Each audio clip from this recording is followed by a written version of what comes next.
Alright, hello everyone, good morning, welcome back to the show. I'm your charming, self-proclaimed yet still humble host, Mukluk. Last time we were here, we beat a giant demon in this room. And let's pick up from there. The middle arch is blood-stained and melted in some places as if from unbearable heat. We got some level ups, but we'll get back to that in a second. Report completion. The Voxcaster is producing nothing but static. Hello, can anyone hear me? Aishara's voice cuts through the static. We read you, Strike Team. This is Lift Control. Report your status. Erlan is dead. Aishara responds after a brief pause. Acknowledge, Strike Team. Beginning the extraction of the priority cargo.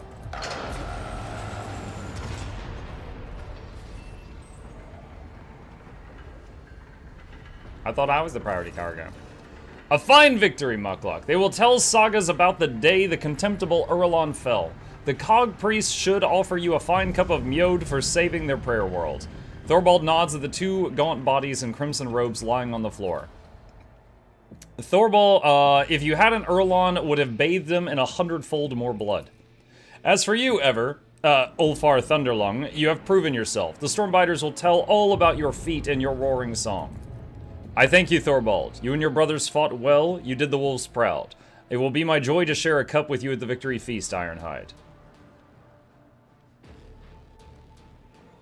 How is your pack, Thorvald? What are your losses? I'll be right back. I want to stand in the fire just so you don't get bored. Several of my brothers will carry on fighting their battles in the Allfather's host. The rest have survived. We shed much of our blood, but a wolf's hide is tough and his spirit is stubborn. When you take us down, you had better finish us off. The Stormbiters live on this day and the next.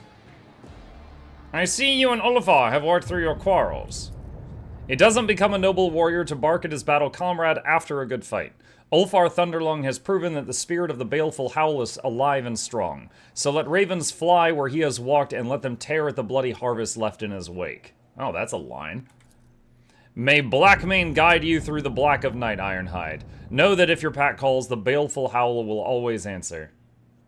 What was hidden down there? What was the treasure Erlan was after? I know not. Kalkazar's carols do not allow anyone into the hidden arsenals. All we could see was them dragging crates up to the surface. 'Tis the age-old way. We fight, they sweep up the spoils. Thorvald grimly nods at the pair of corpses. We brought these from below. For all I know, it was his curls that killed them to seal their lips. Okay, the two tech priests here.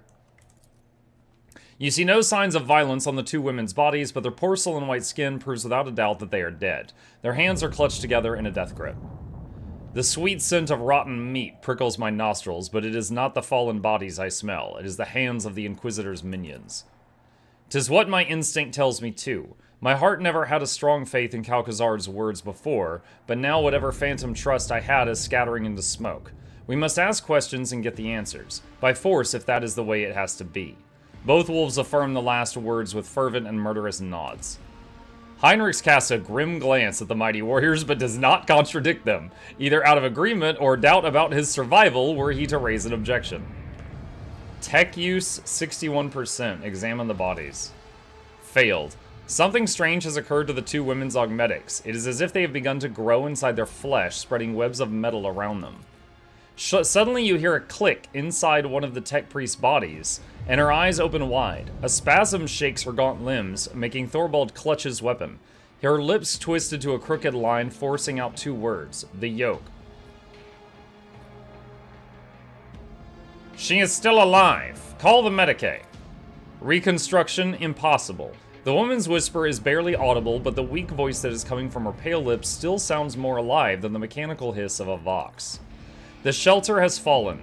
The maimed hunter comes. Cessation of vital functions inevitable. Her eyes momentarily roll back, but then a metallic churr inside her chest brings her back to consciousness. Tech use. Inspect.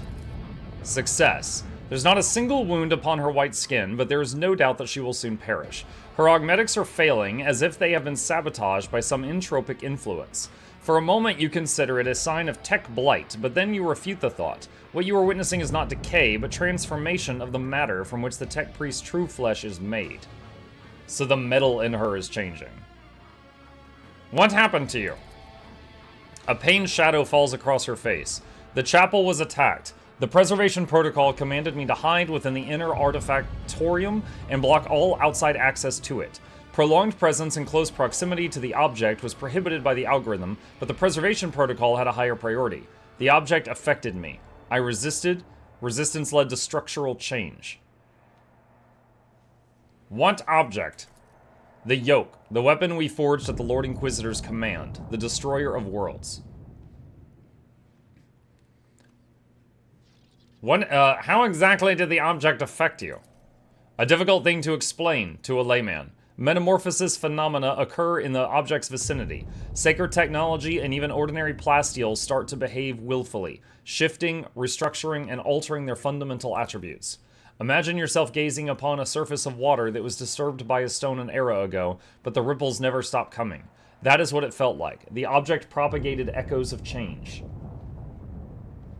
I need more details. How does it work? What is this yoke?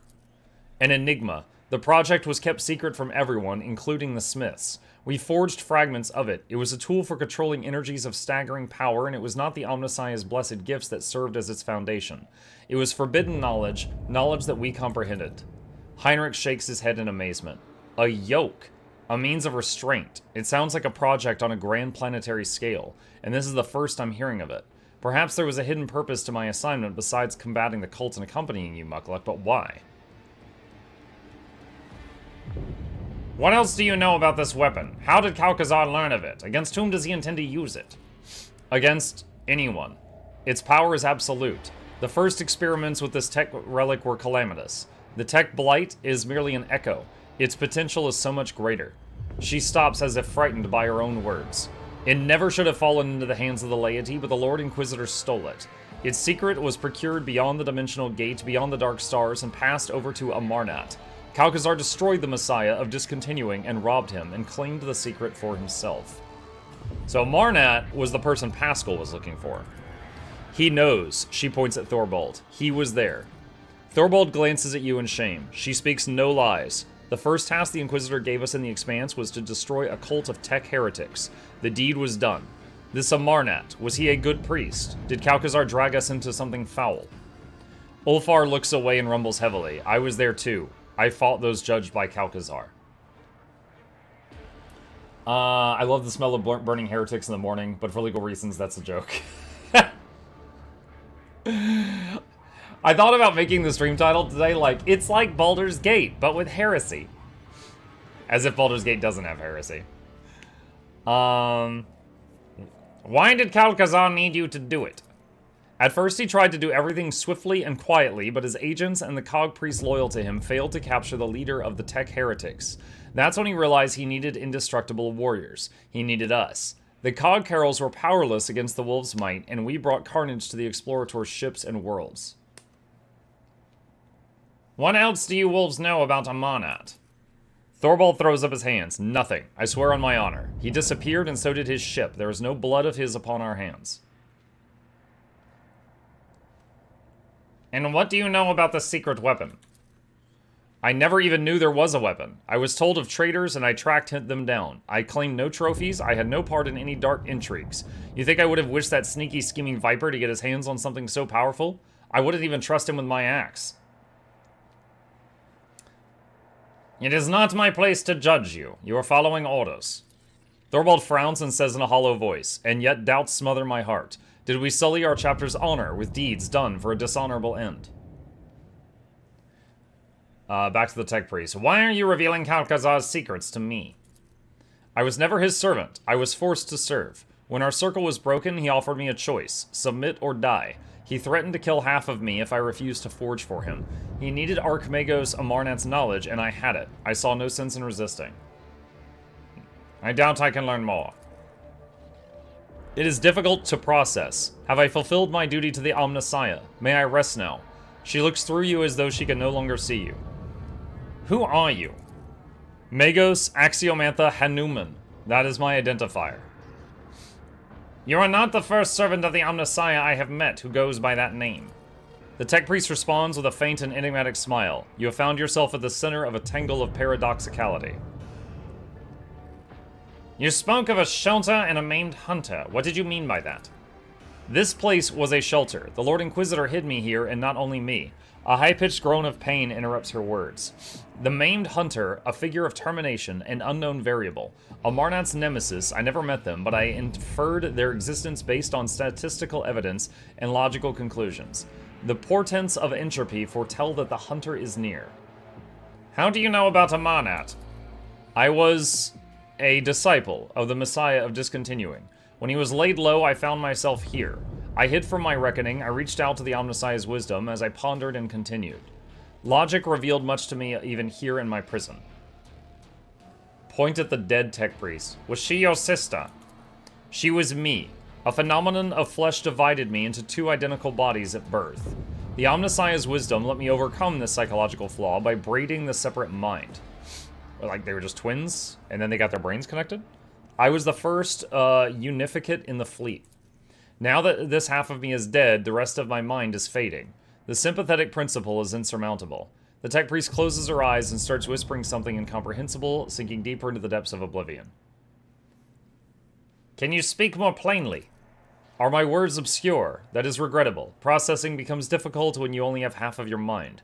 Certain notions, data, and logical instruments were left in the less functional part of me. I have learned enough. If you wish to know more, then hurry. The turning of the cog will soon cease. You are in need of help. Attempts to slow down the degradation process are irrational, for they only prolong my suffering. I wish to cease to be. Her eyes close. Flop. Clicks are heard in the ensuing silence. For a while now, Heinrichs has been trying to bring his Vox transmitter to life, but to no avail, judging by the twist in his mouth. Let's see. It's like Baldur's Gate, but with more heresy. Herb says hello. Hello, Herb.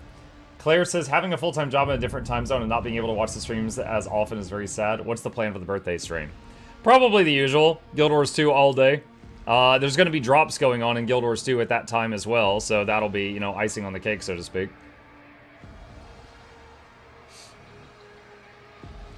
Honor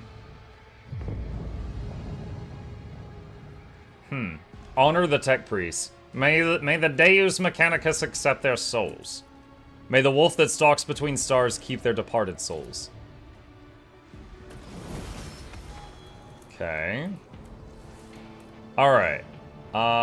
So, blah blah blah Calcazar. Alright, so, we got some level ups. Let's knock these out real fast. We trading more souls? A little bit. Little bit.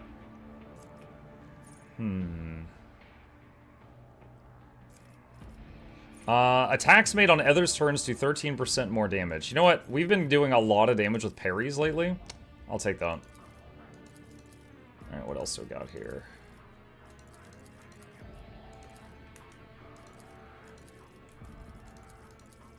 Alright, coercion, I guess. Alright, Ulfar.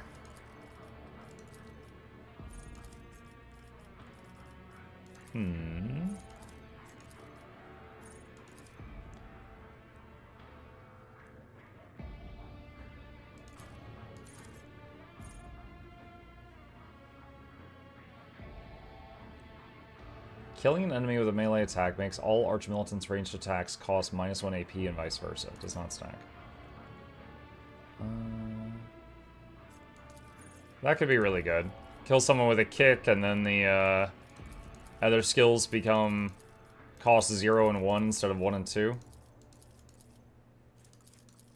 Alright, Corrals. Alright, Heinrichs.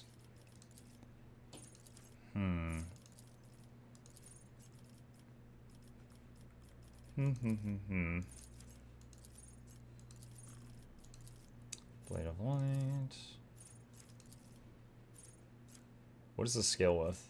Psi rating?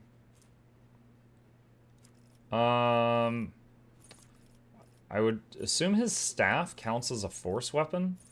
I know, like, force swords are force weapons.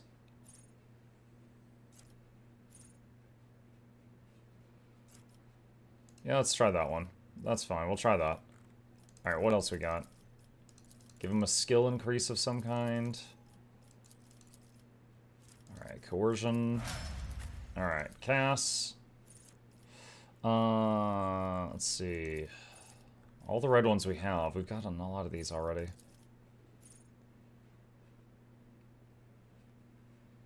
Frontline, sure, that's fine. Alright, awareness is already as high as it'll let me go. Coercion, sure. Alright, Jay, we failed a tech use thing a minute ago, so if I get the option, I'll give her more of that.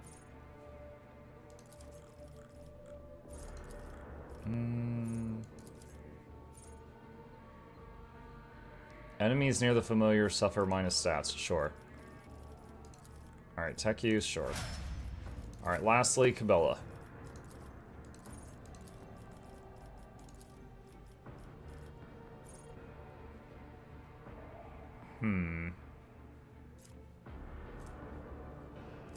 Crimson Tide, that's fine. Medicaid and Demolition are her main two. Those are both as high as it'll let me do them right now. So, Carouse. Okay. Quick save, so if something happens, we don't have to do that again. And then go through the door.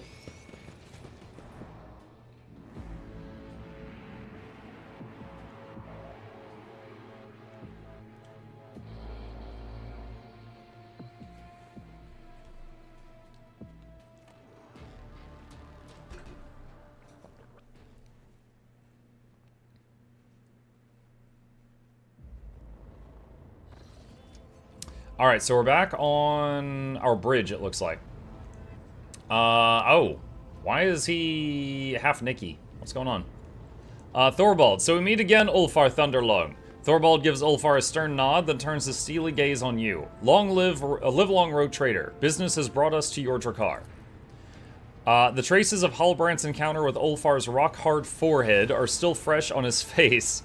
The young wolf rests his hand on his axe. Greetings, brothers. What brings you here?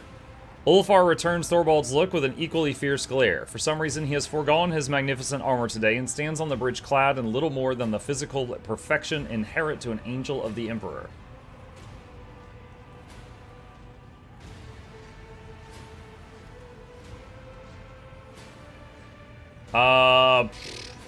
Live long, comrades. Fenris Hilda.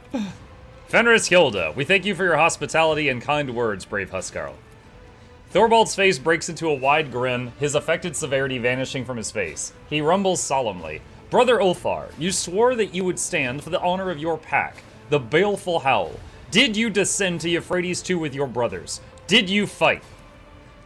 That world my boots did tread, in fallen halls my victory cries I roared. The day the Allfather asks for a reckoning of my deeds, I will not be ashamed to tell of the siege of Euphrates.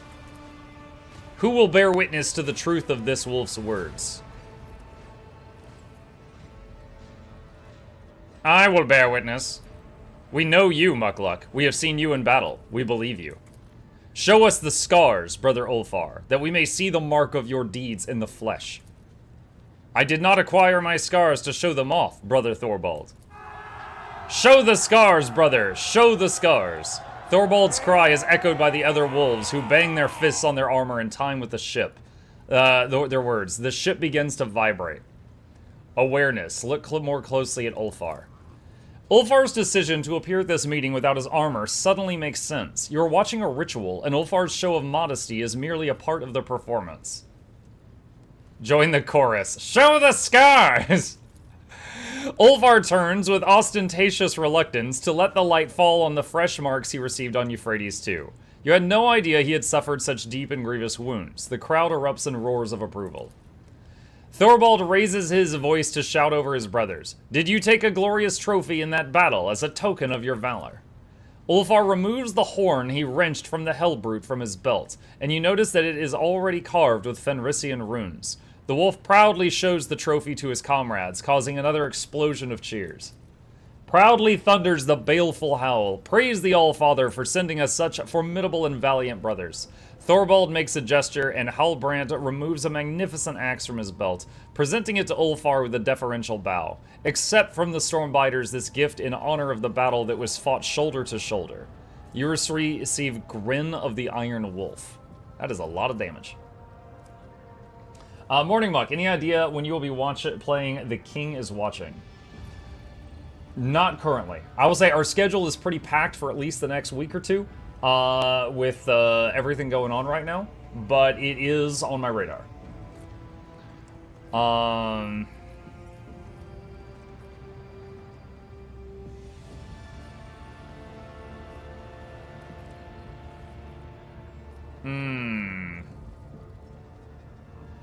So that's it? You're all best friends now? Of course, Rogue Trader. Ulfar is our glorious brother, and any one of us would gladly die for him. Do not seek to understand wolves. Only one born on Fenris can understand the nature of our friendship and our enmity. And the Stormbiters are my brothers. It has been an honor to hunt with you all. Thorvald, will you tell Ulfar where to look for his brothers now? The wolf hands you a data slate. The coordinates displayed on it are a monstrous distance from the inhabited worlds of the Expanse. I will not stand in Ulfar's way if he chooses to go searching, but, brother, you have proven the glory of your pack. Is it not time to sever this weird thread? With respect, I once again extend my offer to join the Stormbiters. The pack's plasteel marks are resting in Thorvald's outstretched hands. Forgive me, brothers, but I must decline your offer, though my heart fills with joy at the thought of fighting alongside you.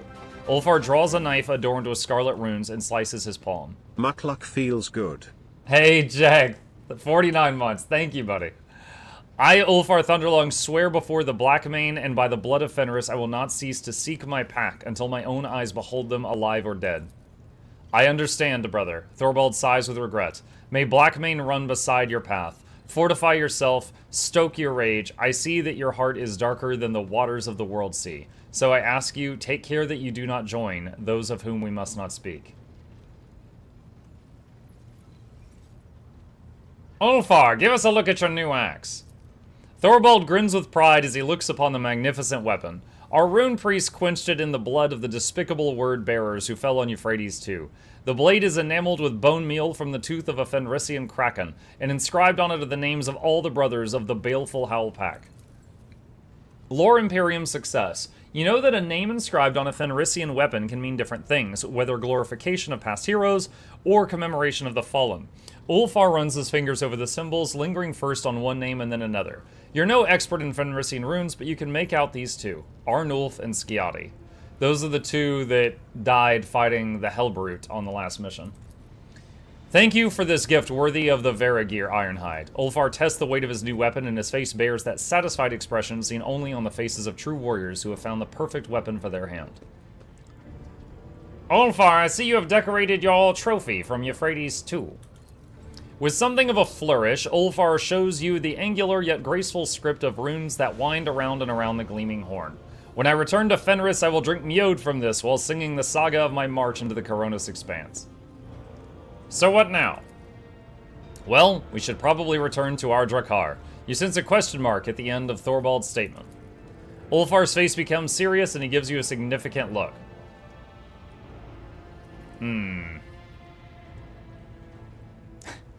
They want me to throw a party.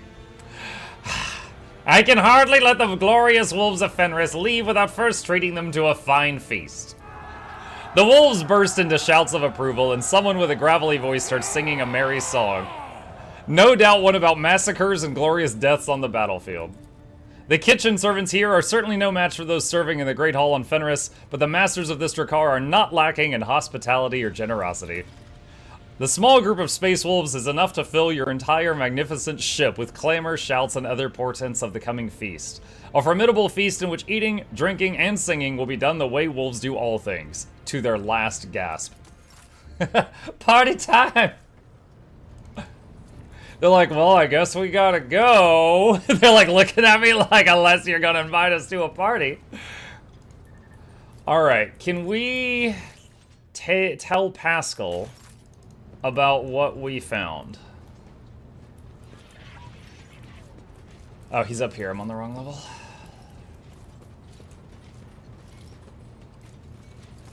My apologies.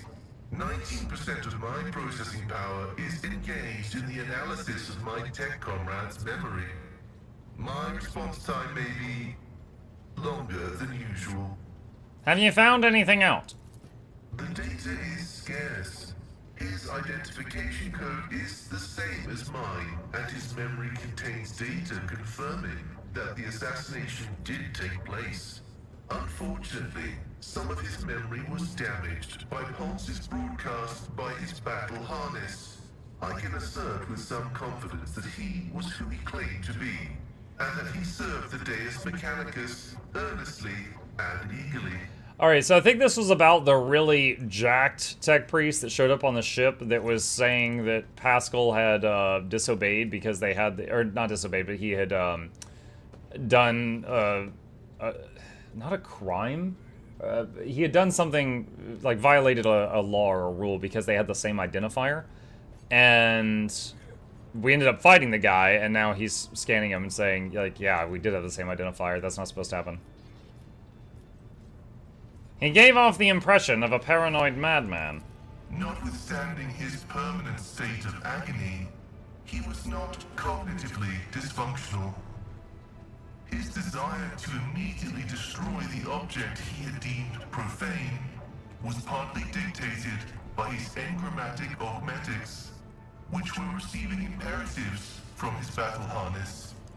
In light of the oddness of our matching identification codes, I find merit in his hypothesis as to the existence of a clandestine malevolent agent or conspiracy operating inside our fraternity.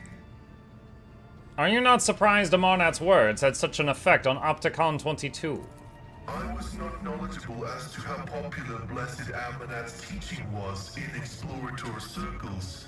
The Cognizance fleet is massive. His ideas might have found a larger following on its periphery than in the Mother Squadron.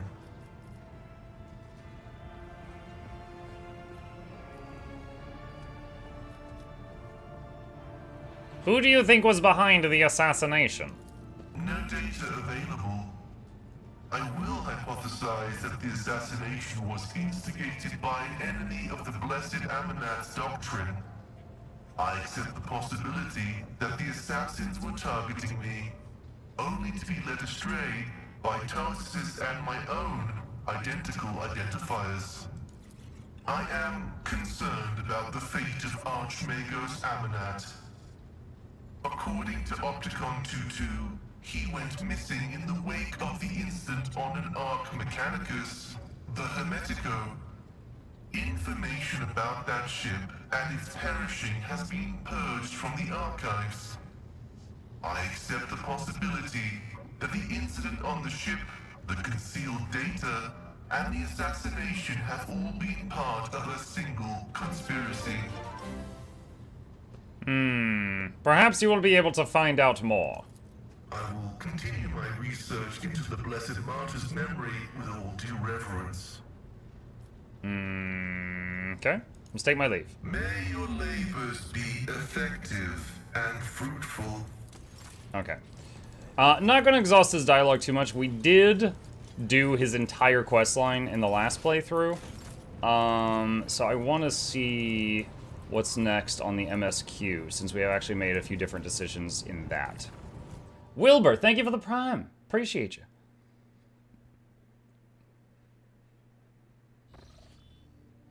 Argenta does not try to hide her excitement. Rogue Trader, at last we can speak. The victory in Euphrates II was invaluable in and of itself, but what great fruit it bore. I now know the way to Salus Prime, the planet where a great relic of the Imperium lies hidden. Are you prepared for this journey? My heart longs for battle, Rogue Trader. I have dreamt of a chance to kneel before the relic for so long, and it's right there on that planet. And so are the heretics who dared to stop me from doing so last time. Excellent. We will set the course for Salus Prime as soon as we can. My gratitude is yours, Rogue Trader.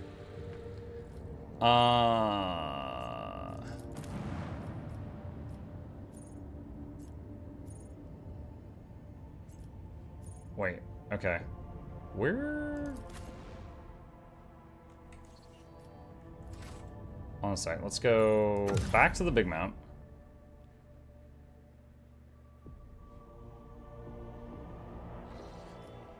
Okay. Is it over there? Perform the ritual. Where is Salus Prime?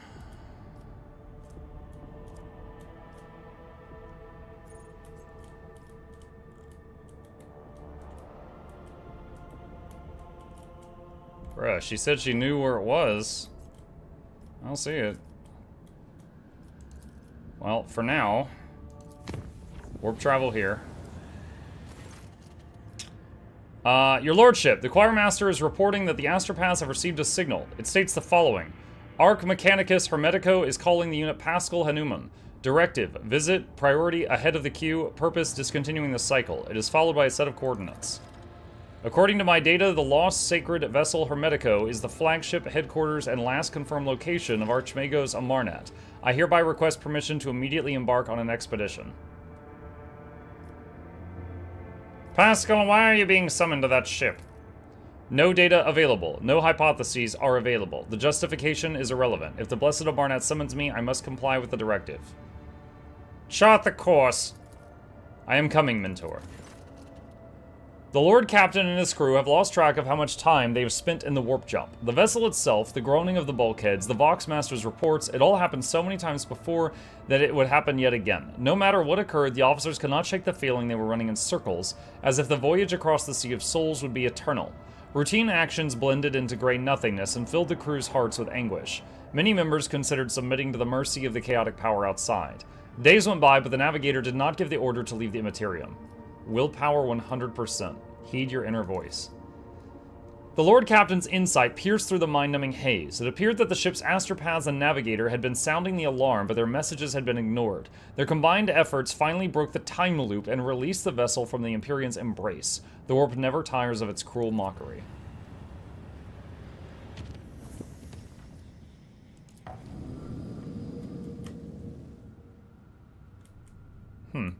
I really thought those two were going to be connected. Alright, let's see what's in this system. 4 worlds.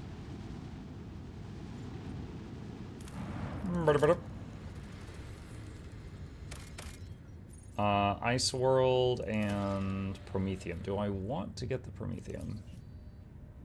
I've got 10 of that. I've got 4 Extractiums. Sure, we're low on that. What? Okay. Ice World.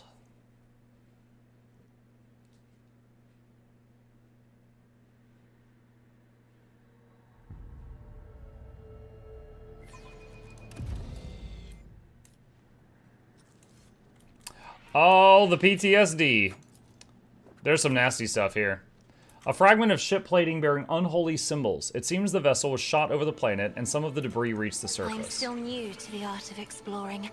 Oh, there will be no peace. Okay, there's a mine. I wake. Just as he ordained. Awesome. Well, What they torments didn't you? spot that one.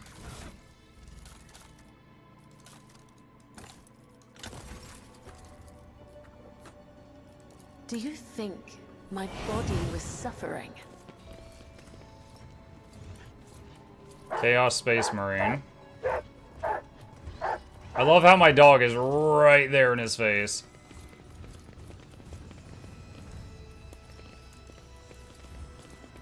Thank Russ for my sharp senses.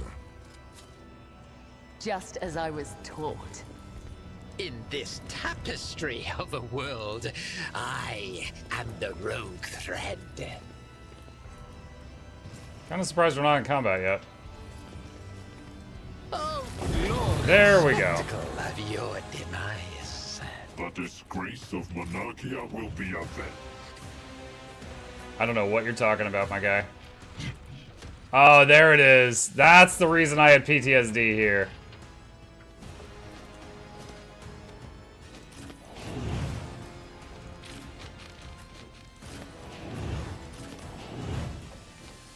Alright, we need Heinrichs near the middle of the group.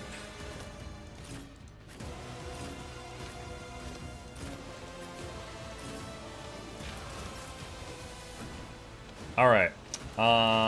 Give a action to Heinrichs. Regen everyone. For warning everyone.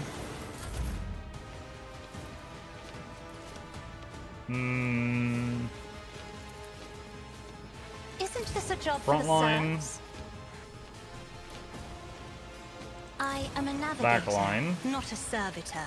Stronghold stratagem. Isn't this a job for the serfs? Me, if you insist, Lord Captain. Woo!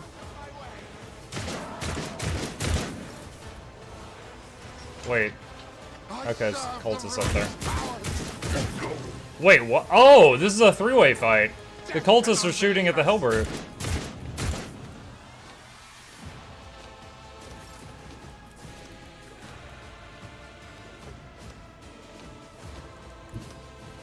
Alright, go here. He's on the hunt. Use the horn. Run and gun. Fight of death. See how the wolf succeeds. I have become the All-Father's worthy instrument. So it shall be. I hunger for battle. Wolves reign. Alright, give him Am I another getting action. paid for this? That one's done. Don't dishonor the wolf with such tasks. Alright, Kibella. Can't really do much with those few actions.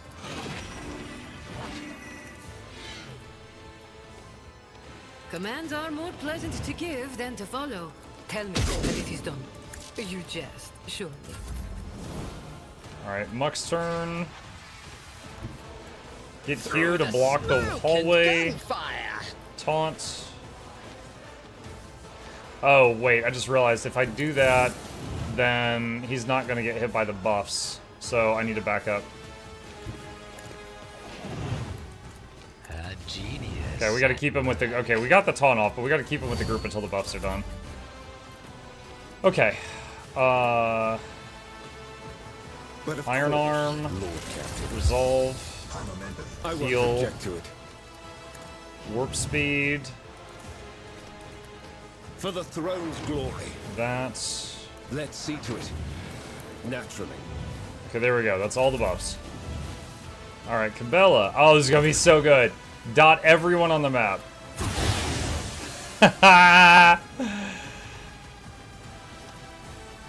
As the tenets demand. Trust me. As honor ordains. A dance of brilliance and shadow. Oh my god. I did not expect her to hit him that hard. She just exploded a Space Marine.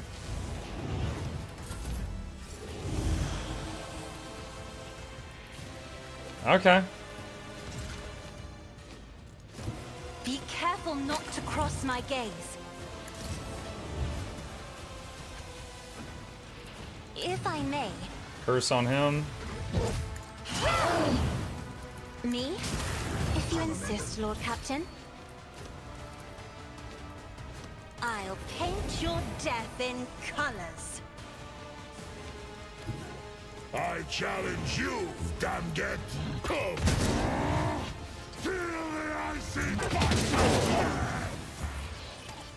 Oh, he just killed my servo skull by accident. So I have become the all-father's worthy instrument.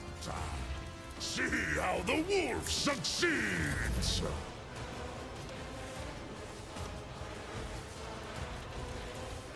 I'm not accustomed to being ordered around. One blow or 100. I will. What? How did he die? The Hellbrute was shooting at us, it lagged out, and then he just died.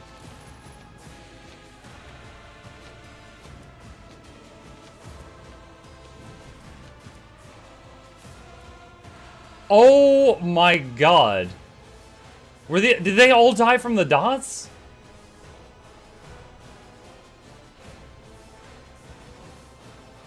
Jeez.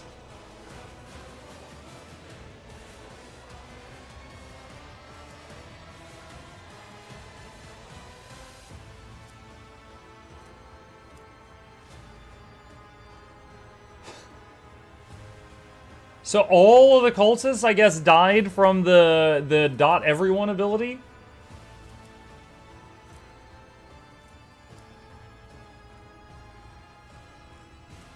I can't even tell what killed the big guy. Okay.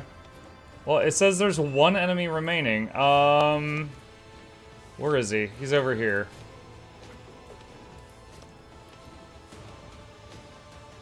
By claw and fang, the foe will be torn asunder! Good lord, that fight went quick. Well then. What lies beyond? I feel like last time I was here, that was more difficult. Blessed angel, I humbly offer you this blood claimed in righteous combat. Yeah, the... I accept your gift, Blood Scryer.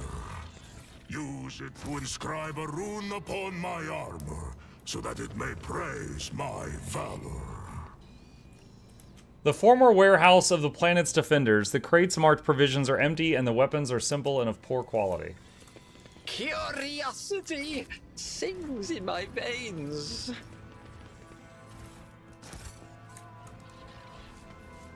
The bodies of the defenders were clearly being prepared for some heinous ritual.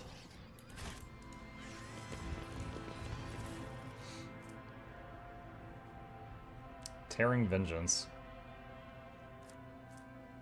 Boots of Decay. Each time the wearer uses major psychic power, all enemies in their line of sight lose 30% deflection until the start of their next turn.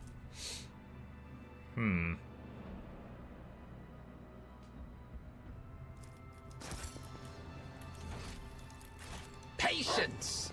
My nerves are frayed!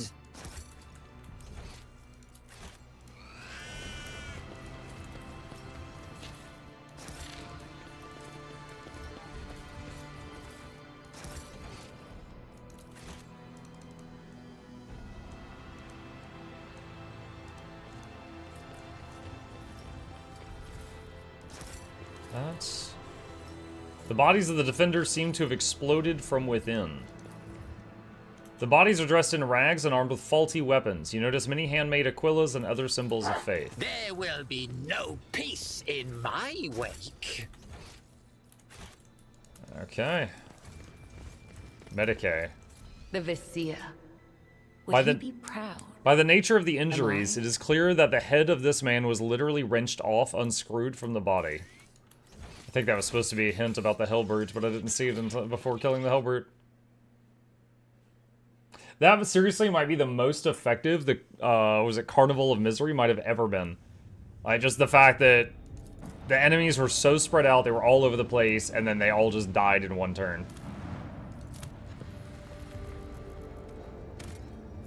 Plasteel, nope.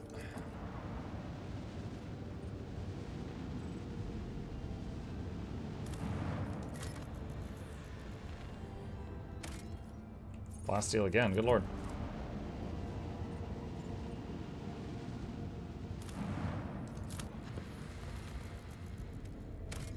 And nothing there. Okay. Back out to the big mount.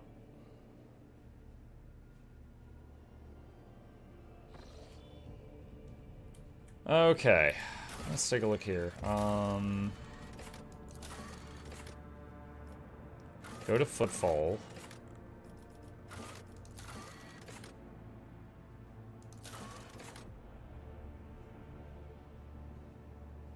Talk to Janris Danrock on the bridge.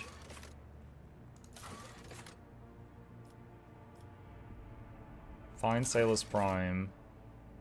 Find System Speculo. Have I found that system yet? Wait, Wraith Tawi. I saw that name mentioned a second ago. What was that? Okay. So that is one of them.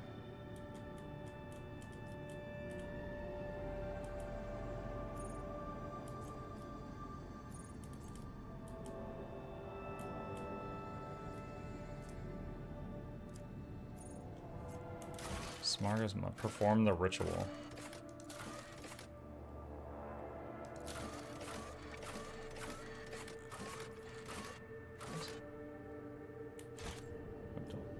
that is perform the ritual. Okay, so I need to go to the bridge and talk to Janus. So, in our last session, Cabela had a vision that for her to be forgiven for her transgression, she had to take out this assassination target. But we have no idea who the guy is. Pleasure to see you, Lord Captain. How may I be of assistance?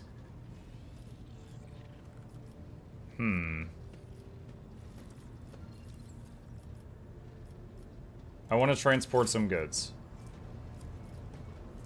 Let's see. Navy. Sunhammer Lance Battery. Torpedo tubes.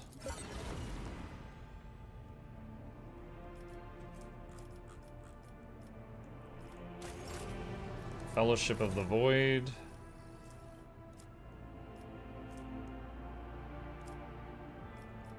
Let's see. Sappho and Less Flame. Extraordinary Gloves. Needle Pistol. Melted Charge. Old Shield. How's everyone? What's up, Daisuke? Don't need that. Alright, Kazbalika. Commissar Boots. Whenever the wearer chooses an ally's targeted ability, the wearer immediately gains 1 MP. Peripheral Visor. Precise Bolter, 15 to 21. And scoop that up. Explorators.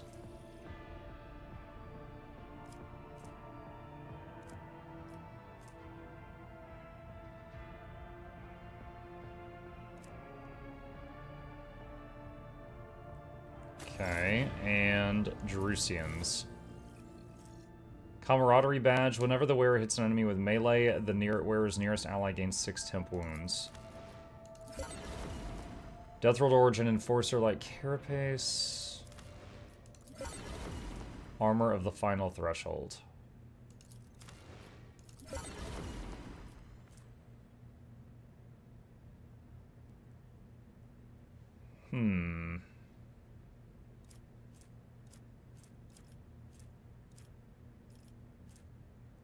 Okay.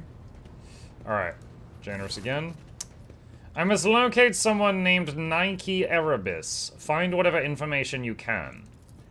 Erebus. The clan name is familiar. If I may ask your lordship to give me a little time, the flagship's archives being as vast as they are, I will spare no effort in finding Naki Erebus as soon as possible. Time passed 15 minutes. The high factotum pokes a triumphant finger at the data slate. I found them, your lordship.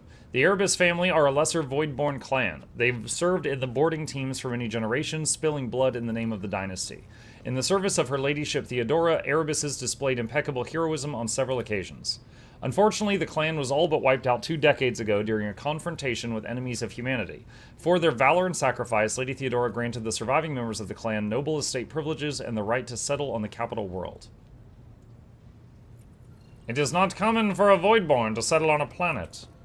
Gravity is merciless to the Voidborn, but that does not mean they are incapable of adapting to it. Living on the capital world is a reward worth putting in the effort for. And what about Naki Erebus? The name Naki appears in reports. At least a dozen different women bore it over several centuries, but there's no data on any living person with that name. The head of the Erebus family would likely have more information about the past 2 decades of their clan's history on Dargonis. What if we find out Cabela is Naki? Like, it's her past life or something, and she doesn't even remember. That would be wild. Muck making me reconsider installing Eve. Oh, so yeah, that was an interesting thing. So, chat, I was talking with someone about a potential sponsored stream. And I do want to stress sponsored stream, right? Like, one sitting. For the game EVE Online. And I have heard stuff about it, some positive, some negative. And I wasn't really sure what to think, you know? I mean, money's great and all, but I want to make sure I don't do something everybody's going to hate me for. So I asked on the Discord, and I said, you know, how do we feel about EVE Online? You know, is it okay rep, poor rep, whatever? And I kind of did like a little poll. And right now it's almost even as far as the reply.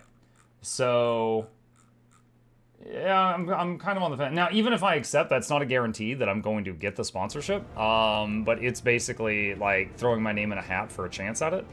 And I wasn't sure if I should or not. I know it's a game that's sci-fi, there's big spaceships, and I know people spend real money on it. I know people will like buy spaceships using real cash and stuff like that. But yeah, I'm welcoming feedback on that because, you know, money's great and sponsored streams are wonderful for, you know, paying the bills, getting the bag, all that stuff. But I want to make sure I don't do something that's, you know, super distasteful or something. Let's see. The name Noxxi appears in reports. At least a dozen different women board over several centuries. But there's no data on any living person with that name. The head of the Erebus family will likely have more information about the past 2 decades of their clan's history on Dargonis. I must go to Dargonis. I will send the dynasty's representative on the capital world an instruction to summon the Erebus family to the palace. Okay.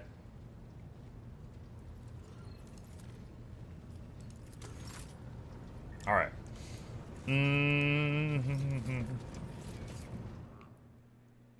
It's like the Black Desert of spaceships. I mean, I don't really consider BDO to be... I mean, yeah, it's absolutely got some spend money for advantage mechanics, but I don't consider it to be like... What are some bad stuff? You know, super predatory. I don't consider BDO to be like, you know, like they're using AI art or anything like that, you know? Like, yeah, you can spend money on the shop, but they're very open about it. Not that I've ever done a sponsored stream from them, I'm just saying, I've played that one, so. An auxiliary generator chamber on the artillery deck was overgrown with thick stems of some thorny plant. The Voidsmen reported the vegetation throbbing and sighing, and when they tried to lop off an offshoot, the cuts started oozing a disgusting pus. Some officers claimed to have heard someone trapped among the thorns. The desperate weeping of a woman's voice echoed from inside the compartment. Willpower 100%. Send a flamethrower squad? The flame has been reluctant to take hold, barely flickering on the thorny vines at first. The warp creature begged endlessly for mercy, its soft voice full of genuine suffering, but the God Emperor protects his servants. When the vile spawn caught fire at last, only its oily ashes were left behind.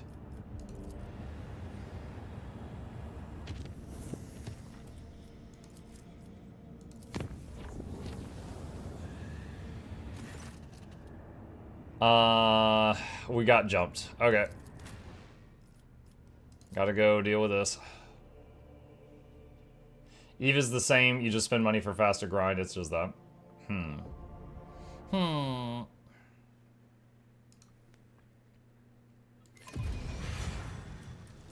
this tapestry of a world, I am the rogue thread. Let us rise up to that storm!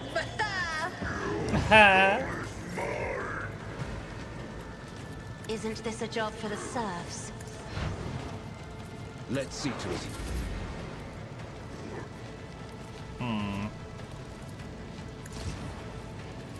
Me? If you insist, Lord Captain. Crush the feeble!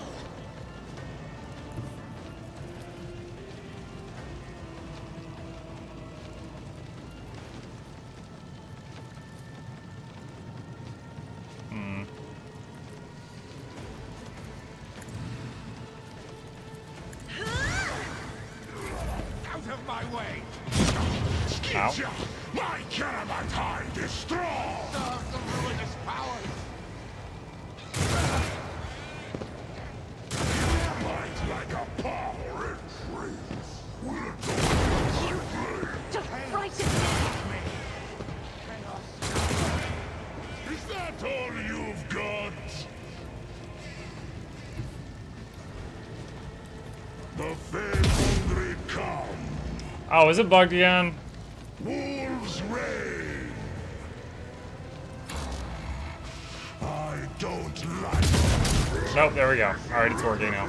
None can do this. I will carve runes out of your bones. Reek of cowardice. Bite like a paw.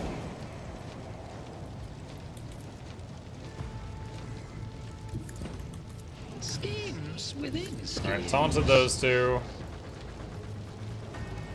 A wicked thought. Dog can take that one down.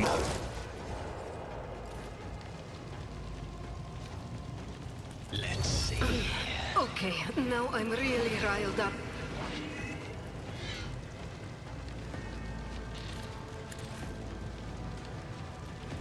Cops play.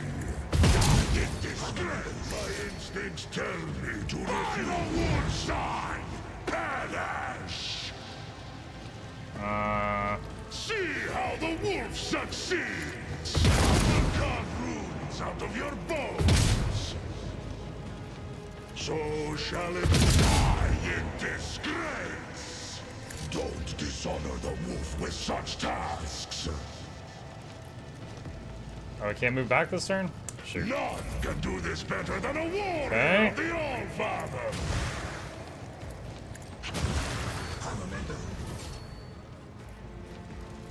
If I may.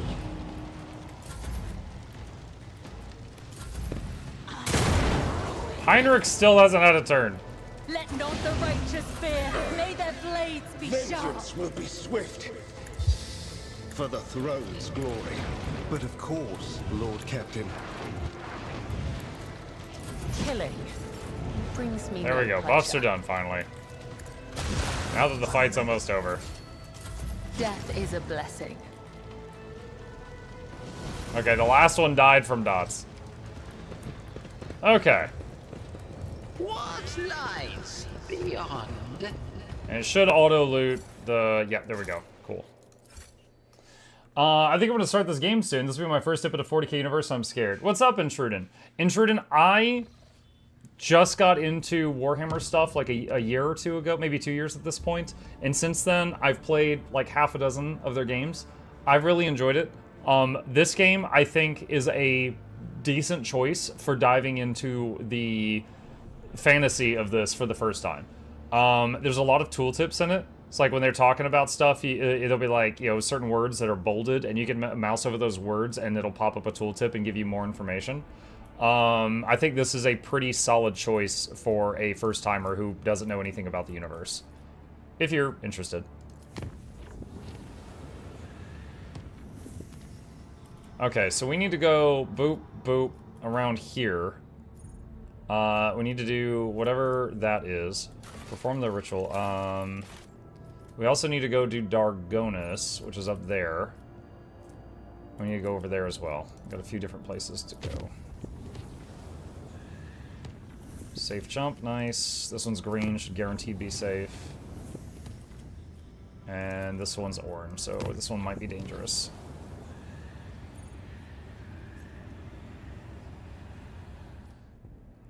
Oh. Entry A2014866610. Chronometer turns since the incident. Witness Hideon 001100101. You claim that you left the Sanctum Navis on the Lady Navigator's orders. Hideon. Affirmative. This unit acted in accordance with Maintenance Protocol TRN 08353. Step 1. Sense the sacred mechanisms for the duration of 15 chronometer turns. Step 2. Enforcer. You failed to inform the bridge about the imminent jump. I want to know why. Hide. Data unavailable. The Lady Navigator ordered that she be connected to the Void Ship, but she did not order the preparation of the machine spirits for warp translation. Cause. A ritual that cannot be identified by this unit's capabilities. This unit received the command to interrupt Protocol TRN and exit the Sanctum Navis. 30 chronometers since the incident. Servant. No more, not the fingers. Enforcer. I'm gonna break one for every word of a lie I hear coming from your mouth. Now talk. Please, you have to believe me. All we did was prepare the canvas and mix the Lady Navigator's blood into the paints. Then we were told to lock open the shutters so that the Lord Captain could see everything that was going on inside the Sanctum Navis from the observation chambers. And... Grox shit. Armor glass can't shield you from warp horrors. I swear it on my soul and the Golden Throne, Master Enforcer. The Lady Navigator only wanted to paint a picture for a ritual or some such. That's all I know. She wasn't going to use the power in her eye, but I still got as far away from there as I could. That's all I know, I'm telling you. 50 chronometer turns since the incident. Senior Enforcer. We performed an emergency warp jump, barely activated the Geller field in time, and are now being dragged to throne knows where by an unknown force. The Lady Navigator and the Lord Captain are still unaccounted for. Now tell me one more time, what transpired in the Sanctum Navis? Alright, we got this cool picture here of Cass, and she's painting, but the painting is looking horrifying.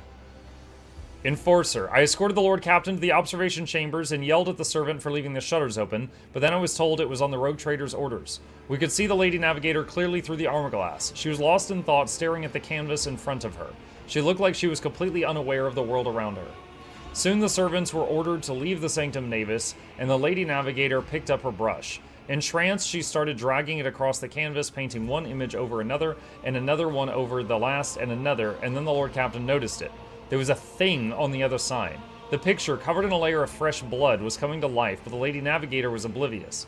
That is when the Lord Captain called out to Lady Cassia. Quick pause here. Let me see. My only exposure to 40k is Astartes and a bit of Darktide. I love sci-fi, and I've played a ton of CRPGs, but I am iffy on XCOM and turn-based combat. Anyone ever play this in co-op? I'm playing it with a friend. This is single player. Isn't it? Wait, hold on. You're making me doubt myself. Hold on. You said that so confidently. Is Warhammer 40k Rogue Trader multiplayer? It does have co-op. Yo, I stand corrected. I thought this was only single player game. Okay, today I learned. Up to 6 players can play in a co-op campaign. Okay, so in this mode, one player takes on the role of Rogue Trader, while other players each control an individual character within the story. Gotcha. Okay. Understood. Yo, Makoto. Hi, Skooma.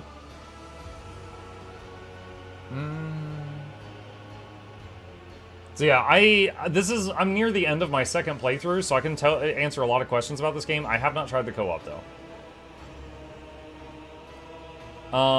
Startled by the Lord Captain's cry, the Lady Navigator answered. That's when I realized it. The armor glass between us and the Sanctum Navis was gone. And the thing in the painting, they broke free. And what happened next? I barely remember a thing. There was a bright flash, a purple blur. I remember feeling so scared that my knees were shaking. I remember my legs carrying me away like they had a mind of their own. As I ran, I heard screams behind me. The Lord Captain and Lady Cassia, oh God Emperor, the creatures, they pulled them both inside the painting. Sir? Senior Enforcer, Mistress Voxmaster, I have a report that needs to be delivered to the senior officers. The Lord Captain and the Lady Navigator were lost during the emergency warp jump. Their whereabouts are still unknown. I am sending you the interrogation reports. End of recording. Sector, no data. Region, no data. Location, no data. Material. Relation of the Lord Captain's personal account recorded by no data. Note, strictly classified. Access protocol holder Mukluk von Valancius. Tisiphone Orselio's ritual did not go as planned. The warp disturbance triggered by the Lady Navigator's trance washed over the Sanctum Navis. The Void Ship's machine spirits reacted to a surge of the Immaterium and interpreted it as a call to action. Thus did the emergency jump into the unknown begin. Amid the shrieks of sirens, the clanging of shutters, and the distant hum of the warp engine, some unknown will pulled the Lord Captain into the Sanctum Navis toward the creatures from the living canvas that had already gripped the Lady Navigator's throat. Horrified, almost out of breath, and struggling to scream, Cassia stretched open her hand and began slowly sinking into her own painting. The Lord Captain... Weapon skill 100%. Snatched a dagger from the floor and started hacking at the hands reaching from inside the painting. The ritual dagger of House Roselio cleaved the billowing shadows, and yet the painted hand reformed itself the moment after the blade passed through it. Cassia went limp in the clutches of her horrific creation and was immediately pulled to the other side of the painting. A moment later, Mukluk, still clutching the dagger, was likewise plunged into the depths of the world the Lady Navigator had created. Mukluk awoke finding himself in the middle of a gigantic, boundless, billowing nothingness. His body felt weightless, floating in a void strewn with hundreds of the Lady Navigator's colors. Some of them bright, warm, and alluring, others morose, cold, and heavy. The Lord Captain reached for the bright colors. Mukluk plunged into a river of bright hues, and flashes of rosy sunset and lilac carried him down the dazzling stream. Before long, the Lord Captain was standing in an idyllic garden permeated with the fragrance of flowers and the singing of birds. Servants in purple livery darted back and forth, attending to a withered old woman in a navigator's mask. Sitting on her lap and smiling coyly to everyone was a little girl with ruby eyes and white hair. Be a good little girl, my child, until the day we meet again. With trembling hands, the woman handed the girl to a navigator in laboratory attire. I am out of time. Prepare the child for the Atlas transfer, and destroy all records and mentions of the world of Ir T Vi.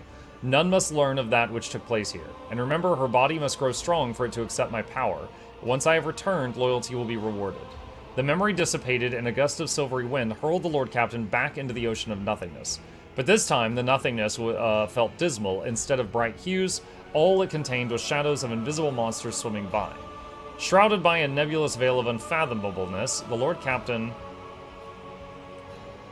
swam toward the dark colors. Alright, so that was whoever was it Tisiphone handing off the atlas to child version of Cassie. Grayish blue waves swallowed the Lord Captain, and the feeling of lightness disappeared as his limbs grew heavy again.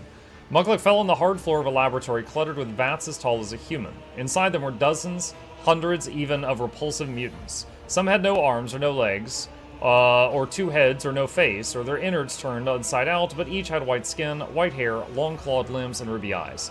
My lady, the child is born. The tall old woman slowly approached one of the vats. Readings, stable. Mutations, none were detected at any of the stages. Genes, identical, my lady. Chances of survival? 100 times higher than any previous experiment. How long will it take to grow this child? I fear accelerating the process might cause the body to fail. The only one after years of silence. I understand the situation. Natural growth. I do not have that much time. We'll have to go with the backup plan. Yes, Novator, we'll be done. The memory dissipated, and a gust of silvery wind hurled the Lord Captain back into the ocean of nothingness. But this time the nothingness felt dismal. Instead of bright hues, all it contained was shadows of invisible monsters swimming by, shrouded by the nebulous veil of unfathomableness. So that's hinting that she was grown in a lab amidst tanks of many other attempts to make one. So she might be like a clone of Tisiphone. Closed his eyes and remained adrift in the weightlessness. Mukluk stayed in the ocean of nothingness, devoid of any sensation or emotion, until an ornate ritual dagger floated before his eyes and reminded him of a world that once seemed more real than this one. Someone's scream broke the delicate equilibrium of the Lord Captain's motionless body, and the weightlessness released him. He plummeted into the maroon abyss of roiling illusions, but was now in full control of his body again. Then he descended into the abyss toward the screams. The Lord Captain crashed from the immeasurable height to the bottom of a roiling abyss. In the next moment, Mukluk saw two figures amid the billowing maroon mist. One of the figures, unnaturally gaunt and tall, was clutching the other smaller one in its claws, screaming furiously.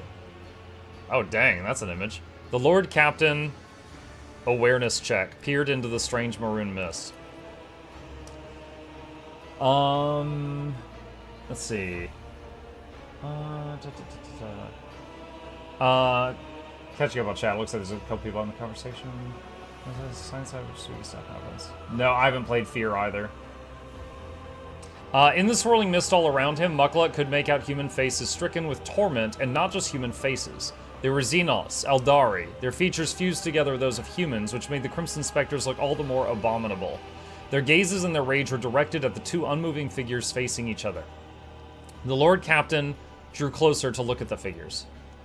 One step was all it took for some unknown force to notice the Lord Captain, seize him, and drag him through the painting's twisted space. Now the Lord Captain could clearly see the dark shade of the long-dead navigator leaning over Cassia. Clutching her neck in its clawed fingers, the shade screamed. You were given life because of me. You survived because of me, and here you are now because I willed it so. Bow before me, tell me what I wish to hear, and your suffering will end. Go on, child. I have waited for so long. Submit to me. Cassia looks exhausted, her body covered in hundreds of thin cuts, her lips lacerated, claw marks on her cheeks. Yet there was steadfast resolve in her eyes. I know who you are, Tisiphone or Celio. I know what you crave. I saw it in the visions you sent me again and again. I won't allow you. I will never allow you to become me. Cassia's fatigued voice quivered, but she was not about to yield in this battle. The Lord Captain, persuasion 94%, urged the Lady Navigator to fight the monster to the bitter end. The Lord Captain's words attracted, and not just Lady Cassia's attention. Tisiphone or Celio, finally noticing the presence of a living creature in that bizarre world, turned to face the interloper and lunged forward, seething with rage. When the entity's claws were millimeters from the rogue trader's throat, Cassia opened her navigator's eye, and a wave of unbridled warp energy obliterated Tisiphone's specter before she realized what was happening. The Lady Navigator graced the Lord Captain with a tired smile. The abortive ritual had turned out to be a trap set for Cassia by the previous Novator of her house. But the rogue trader had ensured that her plan fell to ruin, and now it was time to desert this accursed place. Cassia took the rogue trader's hand and guided him through the maroon mist and out of the painting. Their unconscious bodies were discovered in the Sanctum Navis 20 Terran days after their disappearance, as soon as the rogue trader's void ship had emerged from the warp in an unknown system. Well, that happened. Okay. Mug, have you played Tyranny? It's a CRPG by the developers of Pillars of Eternity. I believe I got a copy of Tyranny free on Epic, and I remember I played it for like an hour or two, and it was all reading for that hour or two, and I got bored. Like, I feel in any CRPG there needs to be a balance of storytelling and action, and the first like 2 hours of Tyranny was me just reading. And not, like, the characters weren't even moving around. Like, nothing was happening. And I got bored, and I put it down. Maybe I should try it again someday, but that was my brief experience with it.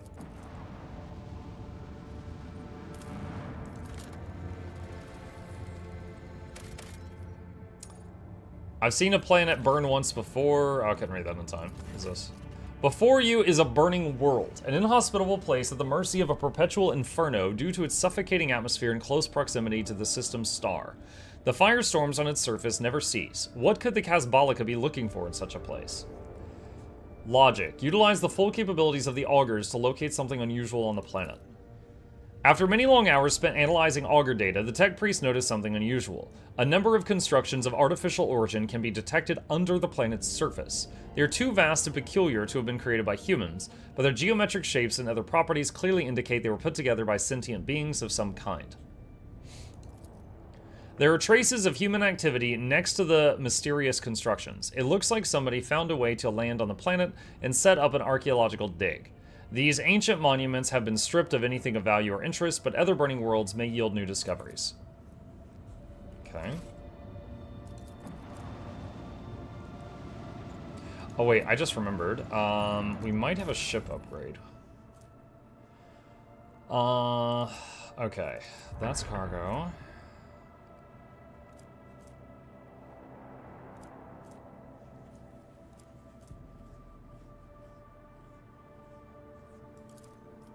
That's cargo.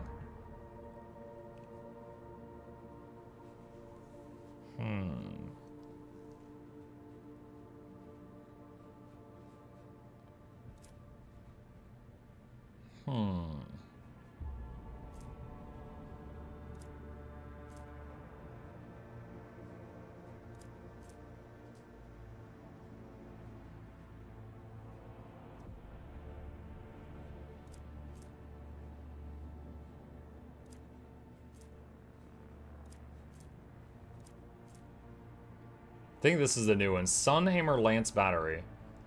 Medium range lance weapon doing 60 to 70 damage to a chosen enemy in a wide firing arc. So going from long range to medium, but increasing the damage by quite a bit. Alright. Let's try that. You can upgrade your ship in this? Yes.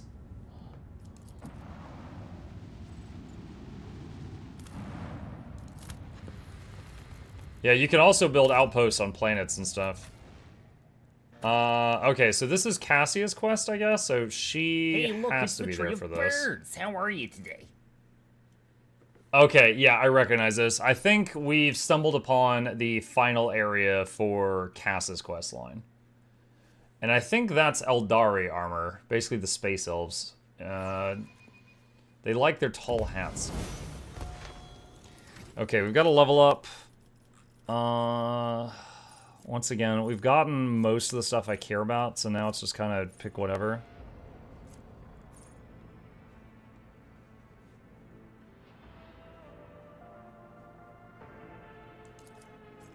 Contempt, sure.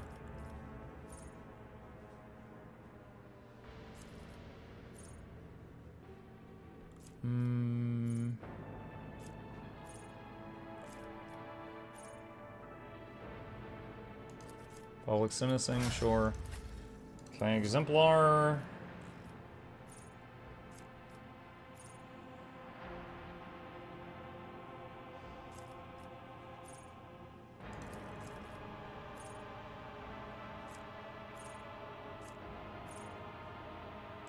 Integrity, sure.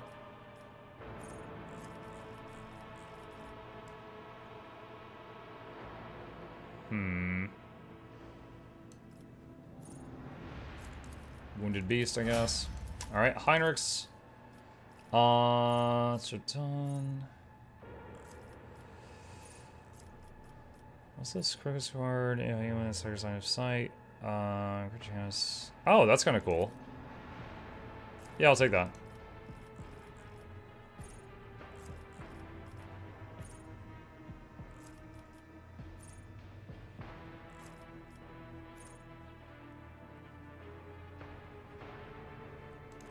Edge of Fate, sure.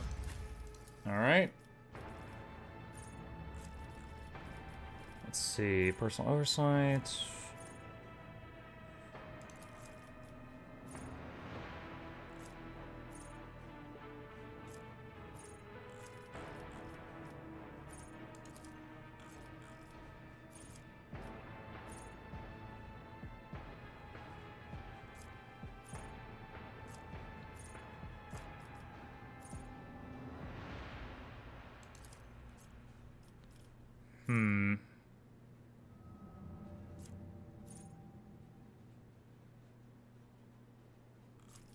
Looking for stuff related to the frontline tactics. We'll use that one the most.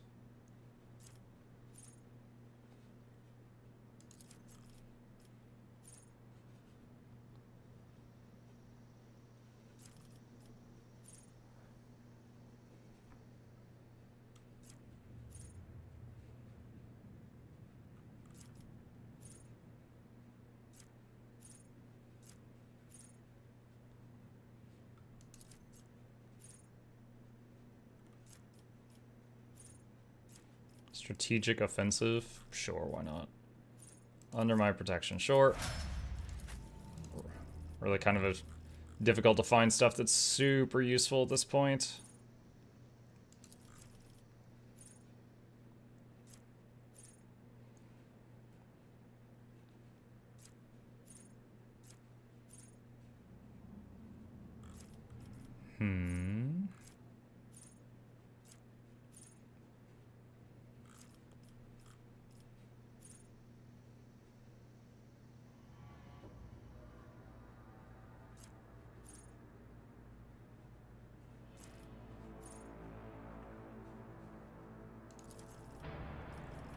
Sure.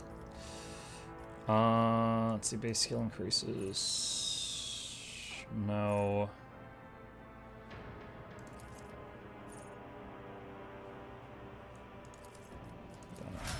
Okay, and lastly, Cabela.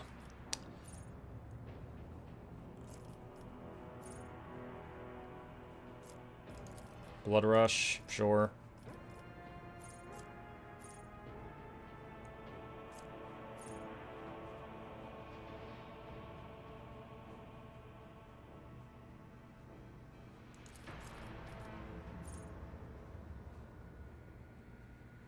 Dance of Thorns, sure. Okay. Those are all pretty minor as far as buffs go, but...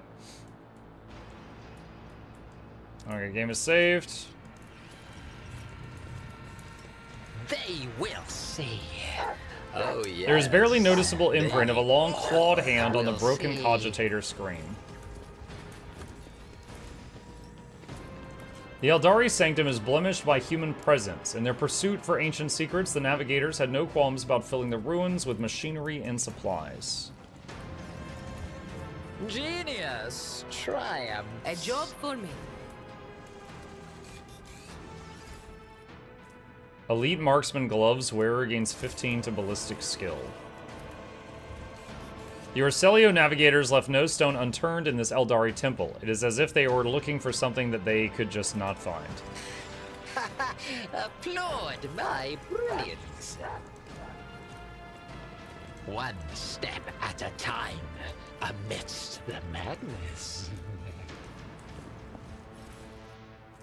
Decayed pages. House Orselio need not know what is taking place here. The navigators are frightened enough by its power as it is. The last experiment left 3 from the Sithala clan without a shred of reason. Empty shells will bring no glory to House Orselio or its lesser branch. We shall carry on. At last we have managed to implant the artifact in subjects who can wield its power. Perhaps all the navigators who perished in the agonizing torrent of energy were merely a symptom of our decline. I am tired of counting the dead. The weak have no place among those who have witnessed harnessed the Atlas. Their abilities have grown manifold and become significantly easier to control and more effective at resisting the ruinous influence of the warp. It is all for nothing. All or nothing. Today is the day when my work is completed and the Stairway Atlas takes its final form. The Sithalas have already undergone the operation, and all that is left is me, the Atlas that controls them all. Today I become the greatest Novator in the history of House Orselio, or I turn to nothing. This power is beyond compare. All it took was a whim to make the wretched Sithalas fall dead at my feet. It is as if I have a second heart beating in my chest, subjugating any with the ability to touch it. How regrettable it is that this power only extends to those Orselio navigators whom have accepted a piece of the Atlas within themselves. From now on, all children will be gifted with one at their initiation, and there will be no one who can match our greatness. The heart of the Navigator's camp. This is where Tisiphone Orselio performed her experiments hundreds of years ago. There will be no peace in my wake. Helmswoman of the Soul Sea, accept this amulet as a token of my respect for your craft.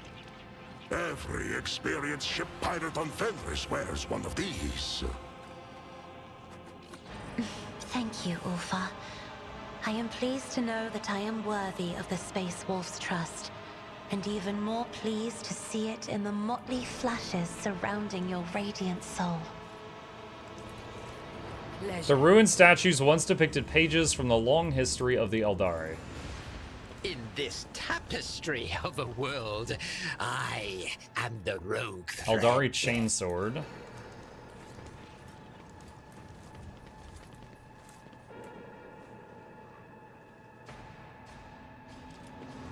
Halt Tisiphone's minions. We had to ally ourselves with the Xenos once more to stop you. No matter, it is a small price to pay for the death of the cursed child. You don't want this fight. You don't want this. Alright, that's House Orselio colors, but who is it? What are they? Throne's gold. Has the rogue trader led us into a trap?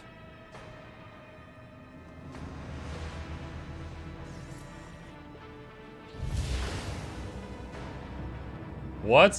What is happening? Ah!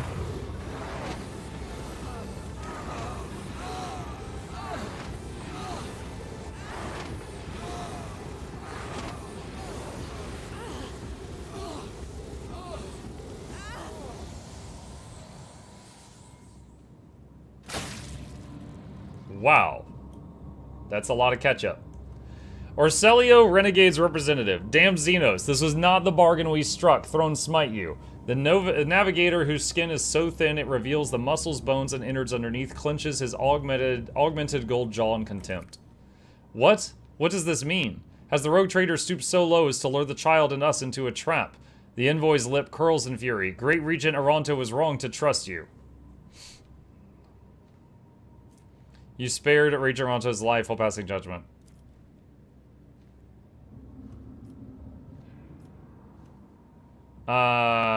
I too wish to be enlightened about what is happening here. You will stop defiling the remains of the hallowed ground of our ancestors with your semblance of speech, monkey. The Harlequin's bright clothes glimmer faintly in the dim light of the system star, and the sinister grin on his mask only adds to his menacing and aloof presence. The final act will soon unfold where you will pay for the deeds of your ancestors. Stay put and wait for the puppeteer to pull your strings. He's got a multicolored mohawk. Why? Why are there Xenos ruins where the Palace of the Atlas should be? Why is this place coated in an impenetrable black mist? I'm suffocating. Cassia clutches her breastplate near where her Atlas is, her voice feeble and trembling. Three-eyed monkey who sees into Shael, the taint of your ancestors has begun to consume your body and soul. Pathetic fools with an insatiable lust for power that is not yours. Ending your misery will be merciful. Taint? Do you mean the Atlas, Xenos traitor? Silence, traitor. The Atlas is the sacred relic of House Orselio. It is what elevates us above the rest. How dare you? The Regent's envoy abruptly loses his breath with a groan, and she clutches her chest where her Atlas is implanted. I refuse to accept this. Impossible. What is this place? Bird says, in Guild Wars 2 are firebrands still needed in groups and in most game modes? Yeah. Yeah, they still work. I mean, there's more options now than there used to be. In the past, firebrands were the only option in groups. Now there are many options, but they are still one. And they're still a great one. Let's see. Regarding Tyranny, gotcha. I don't know how much there is. A lot of people say it's better than PoE. Fair enough, it didn't grab you, though. I quit BG3 after about an hour. I love Road Trader. Oh, wow, you quit BG3. That's interesting. I don't know many people that like CRPGs that didn't stick with BG3. Let's see. I'm home, worked all night, very stressful. After I got off work, I drove for 3 hours for DoorDash and got money I needed. Now I have the oven preheating for DiGiorno, and I got a Fanta. Treat yourself. Your primitive language has no words to convey the true nature of this place, but I will venture a try. Some call it a world beneath the first stars, others know it as a crone world or an unblighted world. It was our ancestors' home before we became prey to she who thirsts. What is this taint you speak of, Xenos? Do you not see it? The Harlequin's voice booms throughout the ruined temple. When you, Monkey, discovered this crone world, you tainted it with your crude technology, despoiled it of its relics, ruined all there was to the last stone. But most of all, you sullied the souls of our ancestors reposed in their sacred vessel, the spirit monolith. He points his thin finger at the remarkable crystal floating behind his back. Excuse me. And the Harlequins around you tighten the grips on their weapons. Like a sea of bottomless blue. Cassia looks around her with a stunned expression, her gaze shifting from one Xenos to another. I did not know that living things could exude such saturated hues. I wish I could paint this ocean a different color. Examine the hovering crystal. The enormous translucent stone shares a strange resonance with this place. You can sense the energy emanating from it. Mysterious, restless, coagulated, it resembles a giant heart that has been plucked out of its owner's chest. Its crystal clarity is pierced by hundreds of dark veins that have taken root within a terrible illness. How did the navigators of House Celio taint the spirit monolith? The experiments. Cassia covers her mouth in horror. This is where she conducted her experiments. Tisiphone. No, it's not possible. To consort with Xenos is to violate the word of the God Emperor. It is known to all that Tisiphone or Celio executed anyone who showed any interest in the enemies of humanity. Is that so? Then why is it that every piece of metal or fabric in this place bears our house's coat of arms? Open your eyes. Quiet. The Harlequin's tone is mild, but it is not a request. I am unsurprised that the truth is hidden from your gazes, three-eyed Monkey who see into Shael. I realized it the moment I first met one of you. Wretched, begging us to help you destroy your own kin. I sensed it within you, our ancestors' call, their pleas, their endless torment. I knew that what you found was a crone world, and I humbly waited for the day you would lead me to it. Address Cassia. What experiments did Tisiphone conduct here? I cannot say where this memory sprang from. Perhaps I saw visions of Tisiphone in my dreams, and yet I have seen all of this so clearly. There was such power locked within this stone, such opportunities. It would make our navigator's abilities several times stronger. No, it would magnify them by a factor of dozens. But the price was too high. After mere hours of use, the stone would always burn the minds of its hosts. That is why Tisiphone broke the monolith into many shards, which were far easier for a human to control. No, your ancestors went further than that. The Harlequin trembles with fury. They placed the shards of the spirit monolith inside their bodies to empower their abilities. I never wish to learn such harsh truths about my own house. Okay, so anyone who doesn't know what's going on here, I'm going to explain it as best I can. I know bits and pieces of this. So, the Eldari, these, let's just say space elves, when they die, their souls go straight to Slaanesh, which is a evil god deity thing, and it eats them, tortures them forever. So to stop that, they have come up with a system where they each wear, I think, something called a spirit stone. And if they die, their soul is trapped within the stone, so it doesn't go to Slaanesh. This big rock here has a whole ton of their ancestors' souls in it. And these navigators were like, oh cool, these things make us more powerful. And they've been breaking off pieces of this rock holding their ancestors' souls and putting it into their body, like where Iron Man's thing is on his chest, to get a power-up, which is super horrifying. Cassia buries her face in her hands, and you feel waves of despair spreading from her lithe frame, which suddenly appears as fragile as glass.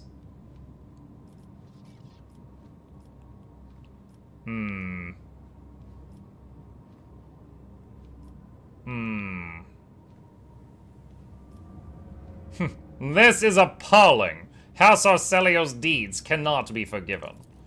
Cassia looks up at you with sorrow in her eyes. So you don't believe that we can make up for the faults of those who came before us? The renegade navigator stares at Cassia in shock. You are more than just a tyrant's heir. You are a successor to a mad heretic, a betrayer of the faith. You must be destroyed, you and the Atlas, once and for all. You think the solution is so easy, don't you, Monkey? When you die, your souls become captives inside the spirit monolith. This process is deranging to our ancestors who have served as the monolith's guardians for eons. It is equally agonizing to the souls of your dead. And the more Monkey souls the monolith absorbs, the more volatile it becomes. The Eldari and the Monkey have spent many a dance battling for supremacy within the monolith, and its integrity is waning. You sense it so. Oh, okay, so every navigator with a stone on their chest that dies, their soul goes in there with the Eldari souls? The only way to free our ancestors from the pain is to separate the Monkey taint from the spirit monolith. My troop is here to perform just that. We will play our parts today, and when the final act of this age-long tragedy begins, the Monkey players will exit this world's stage. Sinister shadows dance on the Harlequin's mask as he draws an unknown device from his sleeve.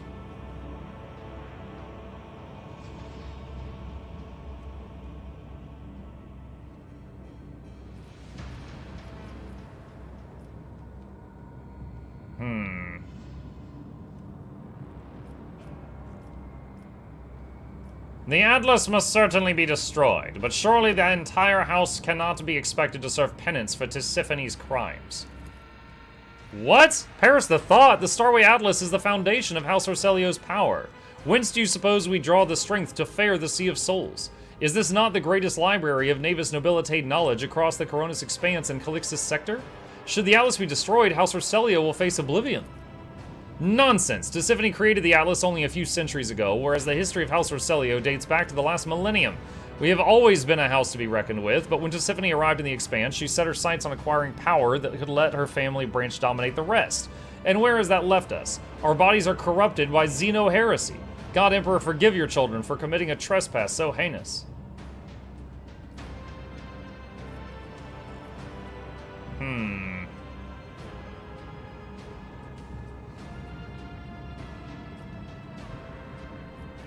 Is there no way whatsoever to separate the Navigator's souls from those of the Eldari without killing one or the other?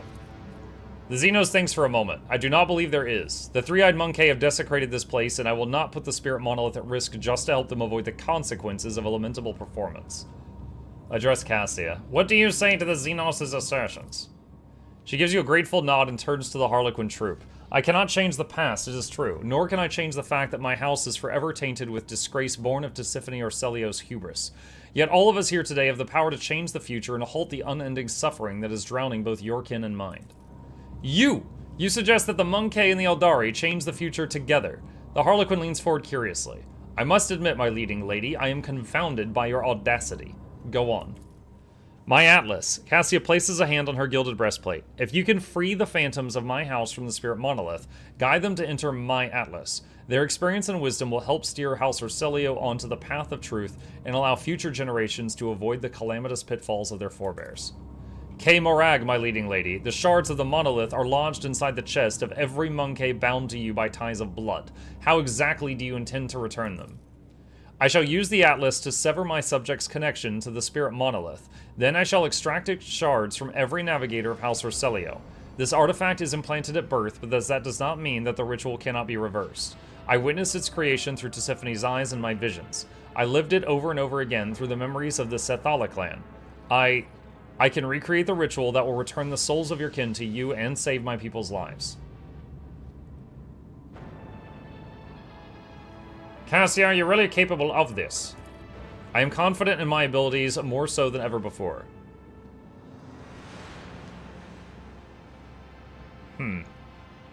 Seldom do humans and Xenos get the chance to resolve their conflicts without violence. I second Lady Cassia's proposal. The Harlequin remains as still as a garish statue for several minutes. Then the mellifluous voice behind the mask says, "For the sake of returning all of the monolith shards, I am willing to go along with this impromptu performance, Monkey. But for a bird to fly, it first needs to be unshackled." The Harlequin draws his blade and slashes the air right by Cassia's neck. The stone that was fused with her body tears through her skin and falls at the Harlequin's feet. Oh, the limiter thing. So when we first met her, a guy tricked us into placing a stone against her skin to calm her down, because she was releasing psychic energy like crazy and killing everyone around her. But the stone fused into her flesh and has been limiting her abilities ever since that day. I am touched by that the desperate Monkey with darkness in his eyes passed my gift to you after all, but I no longer see the need for it. No! The Regent's envoy draws her pistol. I won't let you destroy the Atlas, even if it is the child's wish. Lady Orselio, you are too young and inexperienced. You simply cannot comprehend. Oh man, I'm so glad we brought this envoy here. You address the future Novator of House Orselio, one who survived the massacre of Urak V, who has lived following an attempt on her life at the Palace of Dargonis, who has restored her house's stability in what scant time she has been free, while you, all of you, have spent years destroying it from within. You address one who has passed through the tempest of the Sea of Souls to the true Atlas as a rogue trader's ally. Yet still you call me unworthy, don't you? Young? Inexperienced? Kneel before me, and I shall forgive you your insolence. Fellowship succeeded. House Orselio was always loyal to Novator Tisiphone. Henceforth, I will be loyal to her successor, even if you see fit to lead us down a different path, my lady. Yo, she changed her mind real fast. The navigator's voice trembles with reverence. Are you done with your performance, Monkey? Then stand aside and do not interrupt.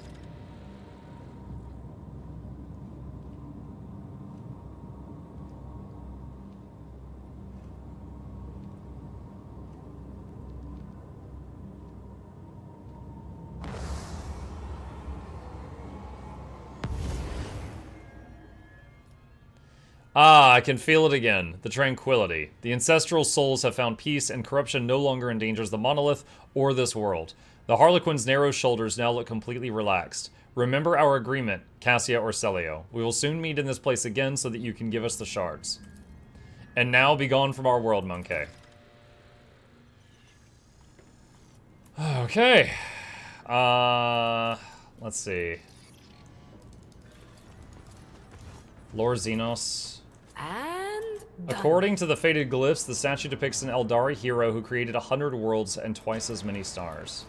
Curiosity sings in my veins. The Eldari's gods once walked among them, teaching, guiding, protecting them from harm. There were no boundaries between mortal creatures and their patrons. What a shame. A toppled pillar. Okay.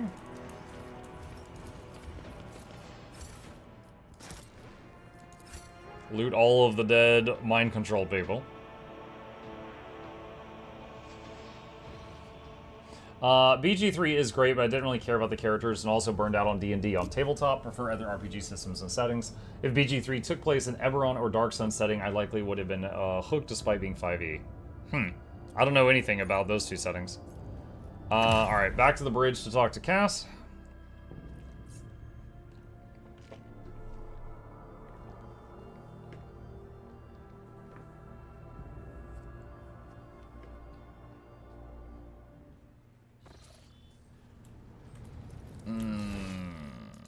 Here.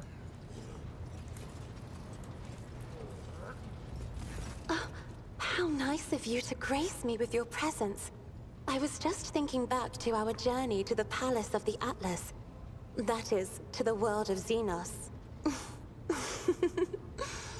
Remembering that most Why is that making you giggle? That was horrifying. My mind in a whole palette of hues.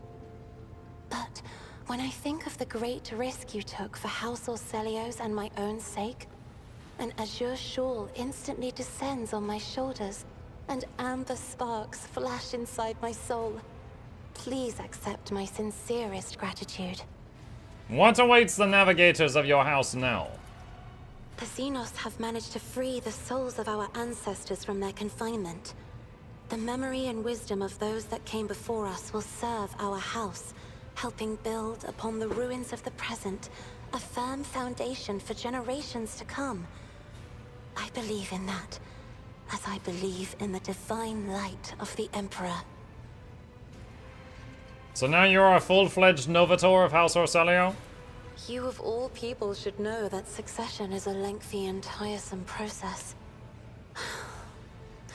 While my entire house is busy preparing for a grand council at which I am to ceremonially inherit the late Tisiphony's title, I have decided to remain by your side, to relish just a little more of this carefree liberty. For as soon as I am summoned to do my duty, we must say our farewells. So now the entire power of the Atlas is in the Novator's hands. I suppose so, if by power you mean priceless knowledge. As for the special powers granted by the Xenos souls, the navigators of House Orselio will once again have to contend with their own bodily and spiritual limitations. However, I am undaunted by the prospect, for our line and our gene have never been weak. House Orselio will succeed, and soon we will rise again, draped in white and gold. Okay. Of course, I will try to answer any... I have enjoyed your company. Alright. So that quest is done.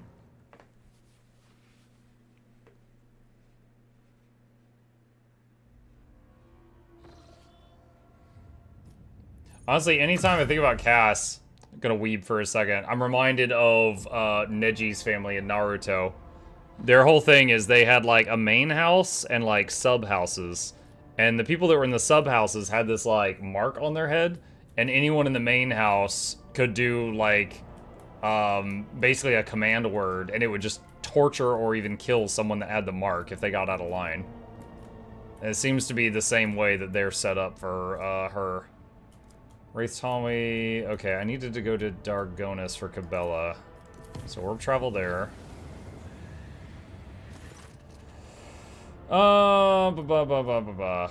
Let's see. Okay. We got a group of demons to put down. You talking about the Hugas? Yes. Yep. I was being kind of vague for people that had no interest in the show, Mahuyo, but yeah. Yeah. Sorry about them.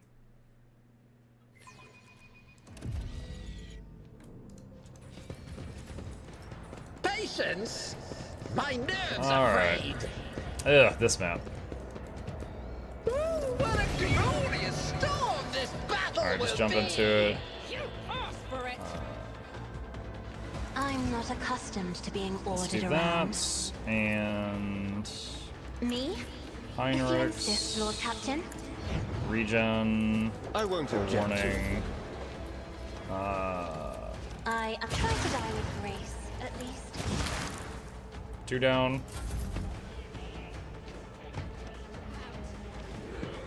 Accept it. Embrace it. Oh, Demonettes. I'll do what it takes. 2 Demonettes. I can't stand it. Quick, quick! This way!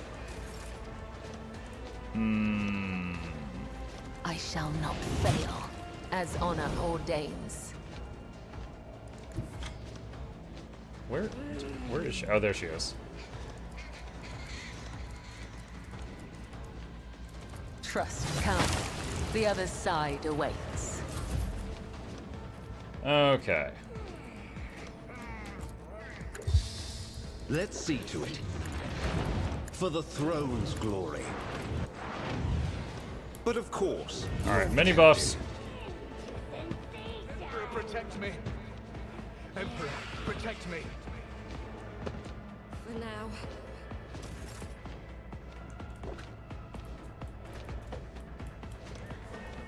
Okay. The wolf is on the hunt. No! So it shall be. I will carve runes out of your bones. See how the wolf succeeds. Let's see. Wicked thought.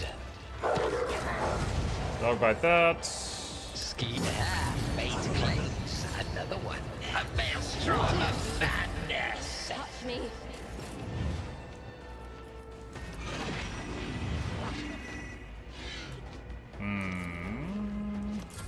just skip turn. Stand it. Just try to blast through this fight as fast as possible, just skipping the turns that aren't going to have a huge effect.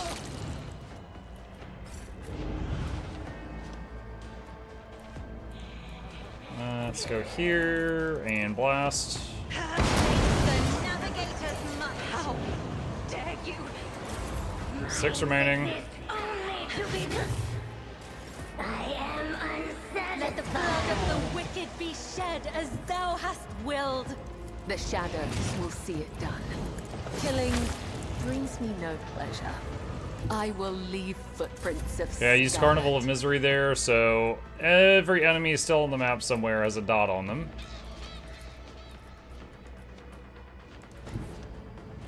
Let's see to it. I'm done with this one. Is a blessing.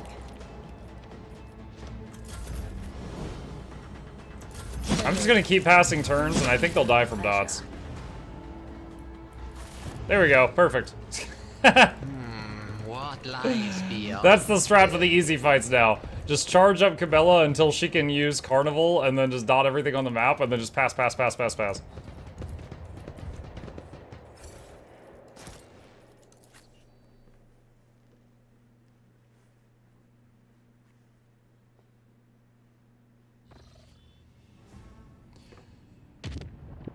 Okay, and go here, and all right. So Cabela, oh my god, enough. Jumped again.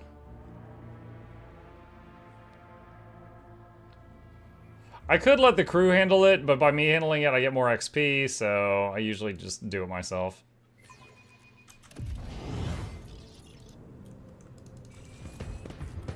One step at a time. The battleground seconds! Your Emperor won't save you!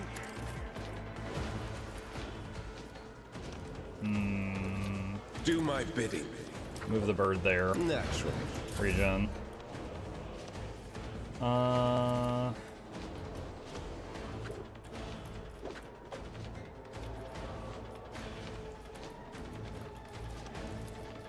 Me? Out of my way! If you insist, Lord Captain. I'm not another foe painted black. Help me, Lord Captain! I serve the ruinous power! The non-believer chaos! Fenris is in battle! Oceans bleed!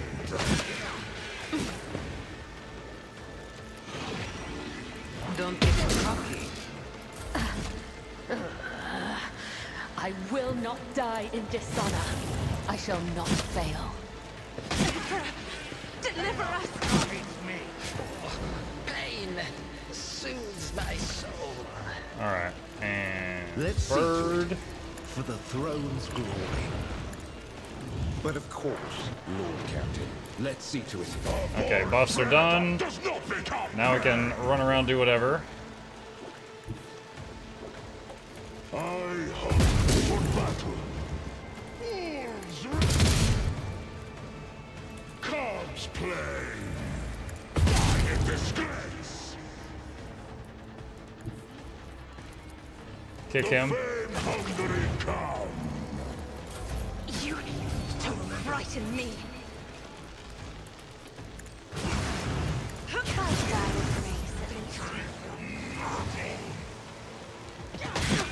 Dare you! Lots of gas cloud grenades. Cause me, maybe in 1,000 sectors. Let not the righteous fear. May their Alright. blades be sharp. Dotted all As enemies. honor ordains. Trust me. As the tenets demand. My blade whispers yon come. The other side awaits.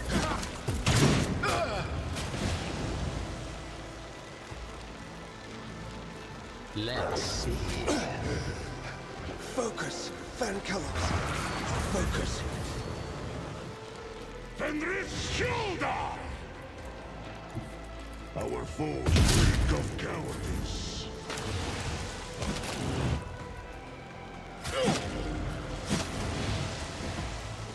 Okay. Should be everything. There will be no peace in my wake. We're gonna have to call a janitor to come down here and clean all this gas up. However that works. Vacuum cleaner or something.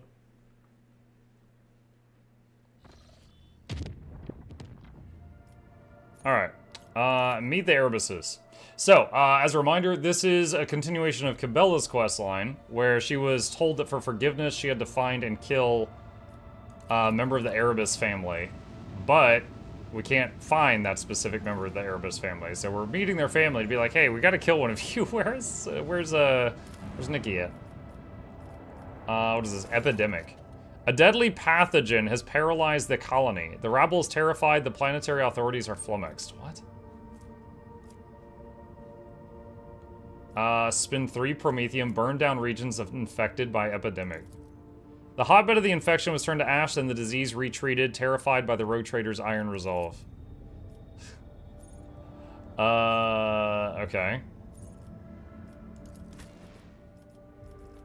Alright, and we needed Cabela for this, so she's gotta be in the party.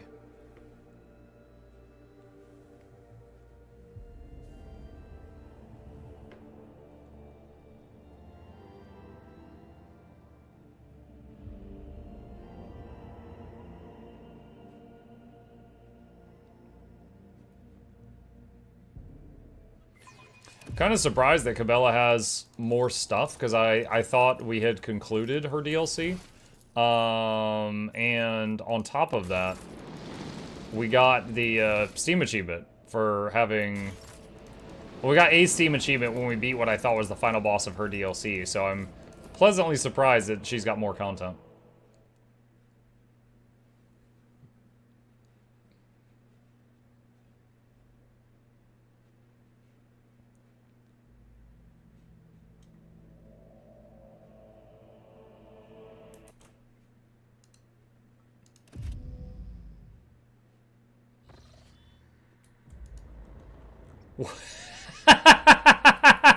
Chat, look at this. My guy came into the room with passion. He says, wee! Oh my goodness. That's better than T-posing. Alright, where is this family I'm supposed to meet?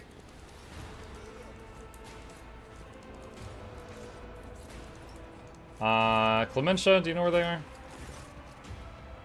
Your lordship, I've been told that you summoned the Erebus family to your court. Your subjects in question, along with their 4 offspring, have already arrived at the palace. They will attend the reception, honoring your return to the capital world. Announce that the reception is starting. I'm ready to receive the Erebus family. As you wish, your lordship. Should be interesting. I'm predicting that she is going to be like a long-lost daughter of the family. Your lordship, allow us to introduce the next guest, protectors of Dargonus from the void between the stars. Randor and Zioni of House Erebus, along with their heirs, Mattis, Lorna, Rono, and Lumi Erebus. Glory to the dynasty.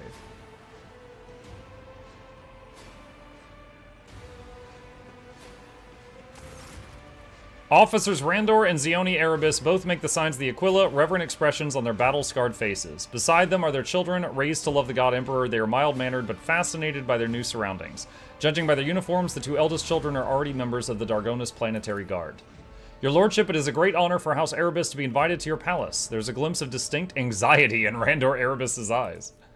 Zioni touches her husband's palm ever so slightly, giving him a reassuring nod, and then addresses you. As a token of our greatest reverence for the Von Valancius dynasty, allow me to present you with the modest family relic of the Erebus clan. May it serve you faithfully.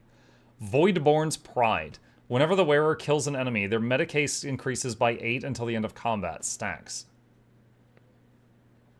I actually do not know how metacay affects combat. Like, I've always, you know, I know what it does outside of combat. It affects your use of medkits, it affects, like, skill checks, but in combat, I don't know what it does. I know Cabela has a couple of moves that can scale with Medicae instead of other stuff if her Medicae is higher. Maybe it's meant for her? How is House Erebus faring on Dargonus? We are delighted by the favor shown to us, your lordship. Life in the capital is much calmer and slower compared to the ship, and I have gotten almost used to the gravity. The prosthetic supporting Randor's spine creaks under his clothes as he attempts an awkward bow.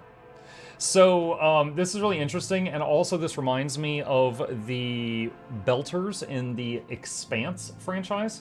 But this guy is a Voidborn, which means he was born on a spaceship, and he has spent most of his life on a spaceship, which is very low gravity. And so, after moving to a planet, his body grew to adulthood in low gravity, so it strains under the gravity of a planet. So he had to get a prosthetic on his spine, apparently, to help him survive that. Cabela whispers, but just barely. A crowd. The Damon's attention, and this being their first time to the palace. They are nervous. You must give these people time. Let them get accustomed to these surroundings and to your presence. Let them wander around the hall and taste the food. We will talk to each one individually. As the Erebus parents notice a blood-spun web cultist at your side, they exchange glances. An almost imperceptible tension hangs in the air. Are you finding the reception to your liking? It is beyond all our expectations. We could not have dreamt of something like this, to be honest. Even just permission to settle on Dargonis and continue our service on the dynasty's capital world was a most gracious gesture on Lady Theodora's part. We did not expect any further attention. Zioni smiles gently, but her fingers are fidgeting with her heirloom pendant. Let us enjoy the evening. Join the guests. We will talk later. Of course, Lordship. We are available for you anytime. Okay, so we gotta find out if any of them know where this one person we're supposed to kill is. Oh, yes, indeed. Randor. They all will see. Your Lordship, allow us to thank you once again for this honor. Though we left the flagship a long time ago, it is a pleasure to be in the presence of a Lord Captain again. Zioni looks at you with pensive, unblinking gaze, her eyes darker than the night sky. We realize that your attention to House Erebus was brought on by some manner of circumstances. Please let us know how we can be of service to you, and we will do what you require. A keen observation. Randor eyes meet Cabela's as she speaks, but he is not intimidated. On the contrary, the corner of his mouth curves upward slightly, and he gives a respectful nod. Do you remember Theodora well? I won't lie, your lordship, we never saw her in person. We did not have the rank. Even her favor was bestowed on us in the form of a document penned and delivered by a scribe. But we remember her orders, and they were reflective of all the courage and fervor of a true rogue trader. Tell me about the Erebus family. Sadly, we are but a shadow of what was once a much more numerous clan. Most of our kinspeople fell in combat, but we believe the Erebus' last battle is yet to be fought. We raise cohorts of successors, we teach new recruits and our own children the ins and outs of void service before they even set foot on board. The new generation are learning to serve in their own way. Our eldest son Mattis is on the planetary guard. So is Lorna, our eldest daughter, though she has devoted herself to medicine. And to our great surprise and elation, our younger children Rono and Lumi have found their vocation in serving the God Emperor and the Ecclesiarchy. I am looking for a Noxxi Erebus. The ship's archives mention several of your ancestors, but the one I need is a living person. The couple exchanges glances again. Our clan has a tradition. We name our children in honor of our past heroes. Mattis and Noxxi Erebus are the twin founders of our family, a great warrior and keeper of knowledge. Legend has it that a great future awaited bearers of those names. Every Mattis or Noxxi Erebus would add to the clan's renown, and they would prove faithful assistants to any Lord Captain they served. But legends are just that, legends. It is not names that give people strength, but the faith inside their hearts. Is there currently anyone named Noxxi in your household? No, no one has been born with that name for many years now. Your son bears the name Mattis. Randor laughs. What can I say? I've always wanted to raise a great person. Why did you name your daughter Lorna and not Noxxi? Did you not want her to become great? I didn't. They did name a daughter Noxxi. Cabela's words hang heavy in the air. Zioni Erebus nods slowly in response, a sad smile on her lips. We did, but the Emperor took her from us, the Undying Emperor. The Undying Emperor? You are followers of the blood-spun web. No, your lordship. Randor and I, we have always been stalwart in our faith, and we revered the Spinner's service, but their sacred path was too dark and frightening for us. We may not have understood the deeds of the blood-spun web, but we never doubted that the Spinners carried out his will, for they gave their all to their duty. It is a heavy duty, but a true duty always is. Let us go, Cabela whispers softly. I have heard and seen all I needed to. What? Patience! Do I talk to the others? My nerves are frayed!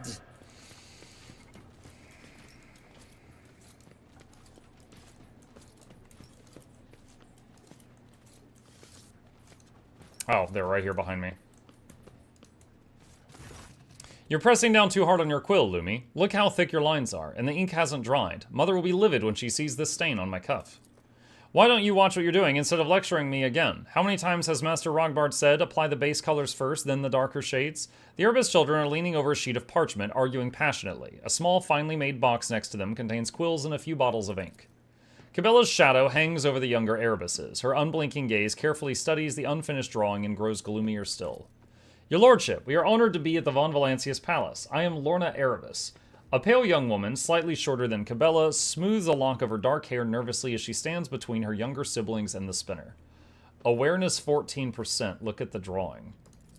Failed. The parchment is an unfinished family portrait showing the Erebus parents and their 4 children. The young artist's skill is impressive. Our family was once renowned for their courage, but Dargonis has no need for boarding teams, so our parents enrolled Rono and Lumi at the scriptorium to study religious painting.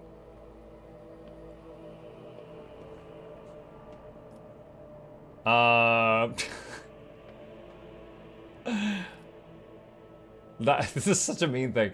That scrap of parchment must be incredibly special. I see no other reason for your brother and sister to be ignoring the rogue trader.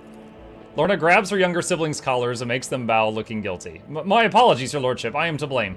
Lumi and Rono tend to get far too engrossed in their work, but I will see to it they do not forget their manners again.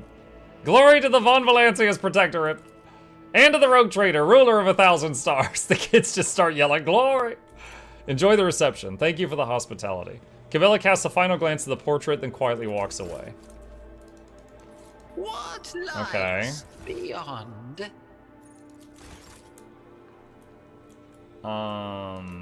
Mattis. Your lordship, Senior Lieutenant Mattis Erebus at your service. The tall, dark-haired young man enunciates sharply as he salutes you with great fervor. Breathless from his own audacity, he blurts out, I hope I didn't sound too bold if I say I've always dreamt of serving on your flagship. Would it be too much for a modest servant of the dynasty to hope that the Lord Captain might graciously make him part of his crew? Cabela soundlessly appears at your side, her face is reflected in Mattis's dark eyes. Their gazes meet, and they both freeze in astonishment and lower their heads. Are they twins? Awareness succeeded. If Cabela had had enough to eat growing up, if she had not put her body through grueling trials, if she had not used intoxicants during cult rituals, you might have said the two bore quite the resemblance to each other. Mattis looks away first. Pardon my tactlessness, mistress. He clears his throat. I have the strangest feeling we've met before. Cabela takes her time to reply. You were born on a world and absorbed a hive sense. I would have remembered someone who smelled like that. I do not know you. Do you believe yourself fit to serve on the flagship? I have served dutifully in the planetary forces, your lordship. Governor Drivestem even awarded me a medal for defending the southern hive against the Xenos. I may have been born on a gravity-bound world, but my heart belongs to the void. So your reasons are your unflinching courage and your love of the stars. There is another reason, your lordship, but I'm afraid you will find it laughable. You see, I've always known my destiny awaits me on the flagship, because ever since I was a child, I've had the same dream over and over. A dark-haired young woman walking barefoot along the decks, and me following in her footsteps. I would run, but could never catch up to her. My father told me he had felt something of the sort when he met my mother. Mattis's eyes take in Cabela's features. He smiles sadly. I believe my future awaits me there. Very well. I accept you into my service. That is truly an honor for me, your Lord Captain. I will not let you down. Glory to House Von Valancius. Enough. Cabela's cold, raspy voice sends a shiver down your spine. Cabela's cry brings the Erebus family back together.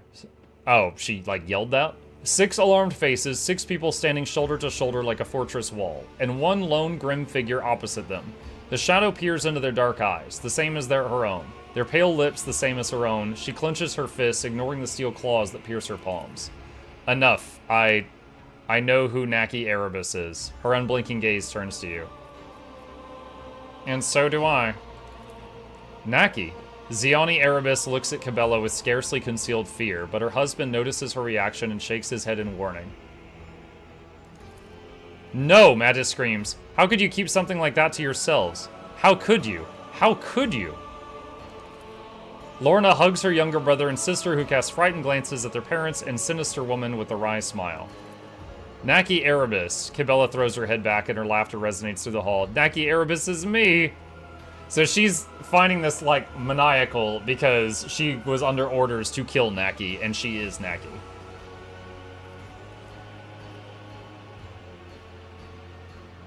So all this time, Mattis, your dreams were showing you the woman who is destined for me. Not the love of my life, but my sister? Mattis shudders and stares intently at Cabela. I didn't know. Do you remember me? I remember what I am permitted to remember. The tenets of the web, prayers to the Undying One, the names of poisons and intoxicants, the name the Vizier gave me. But you, no, I do not remember you. I do not know you. Observe silently. You said the Undying One had taken Naki, but Death whispered her name only a short while ago. Whispered? The God Emperor demands a great sacrifice, yet it makes serving him all the more honorable. Zioni's voice trembles, and she turns to her husband for strength and support. A few years before Lady Theodora sent our clan's survivors to Dargonis, the Bloodspun Web's Vizier came to our bay. He said the Emperor demanded, the next firstborn of the Erebus clan, that they needed a new spinner. 6 months later, we had twins, a boy and a girl with eyes darker than darkness itself. Zioni smiles tenderly at Cabela. You were born first, Naki, and with sorrow and pride we gave the Vizier our most precious treasure, and that is how one honors the God Emperor. Refrain from interfering. So if I had been born a minute earlier, that animated corpse standing before you today would have been me? Wow, don't call her that, Mattis, jeez. Mattis recoils from his parents. Why doesn't she remember anything? Why was she never told? The ritual of releasing the burden. Cabela steps up to her brother, who is so completely like her and yet so thoroughly different. New Bloodspun Web recruits undergo it in order to forget their past and devote themselves to the Undying One, and so that their souls do not suffer. Tell me, Mattis, is your soul in pain? It only hurts because I never knew you all these years. Cabela turns to you sharply. We are here to settle our debt to the Undying One, and now we have the name, the person, and the explanation. I know what must be done, so why do I feel pain from an unseen wound in my heart? Why am I, for the first time in my life, hesitant to sever a thread? All this time I have been wandering in the labyrinth of my mind, but the answer never came to me. What must I do, Daman? How do I end Naki Erebus? Okay, one is basically kill your family. What the hell?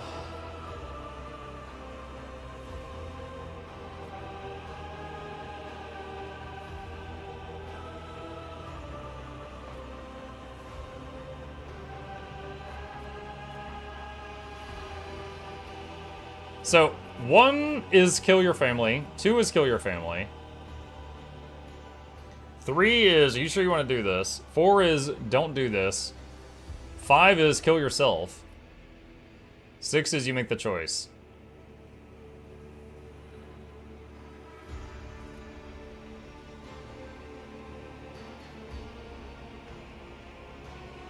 Alright, I'm trying to save her and her family here, and I think this is the best option to attempt doing that. You cannot kill your past. You can destroy the people who are connected to it, but are you truly prepared to murder innocent people just to cut yourself free? Cabela, dismayed, looks first at the Erebus family, then at you, then at her own reflection in the steel of her dagger. I will not kill. Must I follow my orders when my entire nature shrinks from it and my heart screams it is wrong? This is not my will. I could have had a family and a future full of righteous service, a chance for a different life. That was taken from me. Who I would be and how I would serve was decided for me. The Vizier forged me into a weapon and stained it with blood. He named a mark, he gave a mission. Come, Daman, we must descend into the Temple of Death where I will report on my task and ask the Vizier a single question. Why me? You have grown into a fine woman, Naki, and though you may be lost now, I know the Emperor will point you right. We are proud of you. The corners of her eyes twitch as though she's in pain. My name is Cabela. Dang! Ugh, last thing she says to her mom. That's not my name. Okay. So now we gotta go back to the ship.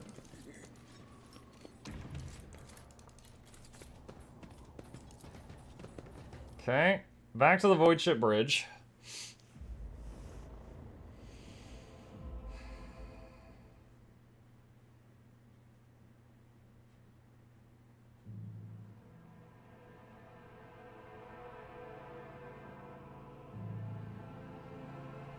I wonder if she's gonna end up fighting the Vizier or what?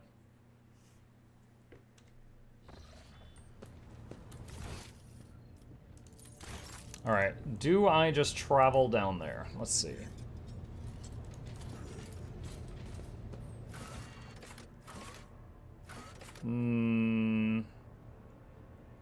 Is it the shrine? Hold on.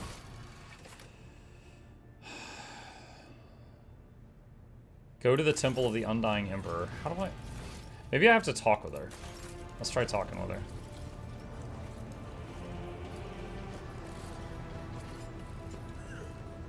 Take heed, Nemo. Our blessed Domin honors us. I'm ready. with a Let us visit. present ourselves to the The Vizier. one- Come, Domin. With ominous resolve, Cabela drags a steel claw down her face, leaving behind a line that splits it in half. Ugh! She steps forward without another word. That part wasn't necessary.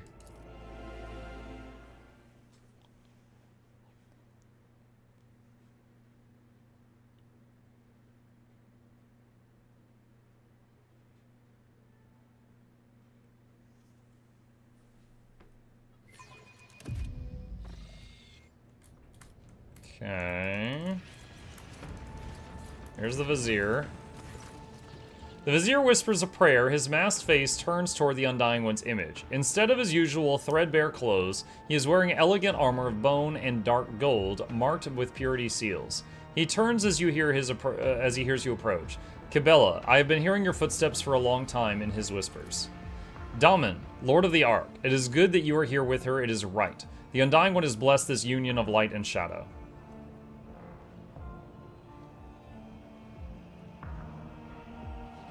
You greet us clad in armor. Are you preparing for battle? Today is a special day. I have only donned this armor once before, when I was second spinner. That day I ceased to be second, but I have remembered the weight of this gold on my shoulders and chest through all the years since. Cabela opens her mouth, but the Vizier stops her with a gesture. You will understand, my daughter. You will understand soon. I wonder if he's gonna fight her and make her the new, person in charge? We have learned how Cabela came to be part of the Bloodspun Web. We have met her family. The Vizier looks away for a brief moment and nods to empty space. The Undying One's congregation sacrifices the blood of its blood. That is how spinners are brought into this temple, but only those who would serve him of their own volition stay and spin the Bloodspun Web, as Cabela did. Your words are dishonest. The ritual of releasing the burden erased me, made me hollow. That what will of my own I had, you took from me, and filled me with yours instead.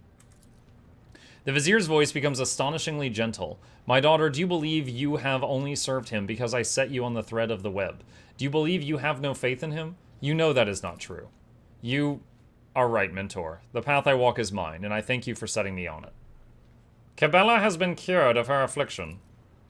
This is true. No longer do I see the anguish in her soul. Second Spinner, I am ready to receive your report. Have you accomplished the task the Undying One himself... Wait, sorry. The Undying One himself set you. The task remains undone. I refuse to complete it. Condemning a life to oblivion is wrong for those who worship death. No one will hurt my family. No one will hurt me. Let the Undying One punish me if he so wills. Silence falls for what feels like an eternity. At last, the Vizier responds with the sadness of an all-forgiving father. That is one of the threads as well, my daughter. I understand you. A tired sigh escapes the Vizier's chest. A harrowing sacrament. A ruthless ritual. I am relieved that it is nearing the end. Everything is coming together just as he revealed to me. Perfection has been sculpted. The affliction I nurtured has been vanquished. The choice has been made. So whence all the sadness, my daughter. The Vizier shakes his head, suddenly looking very human. His shoulders droop and he extends a hand toward Cabela.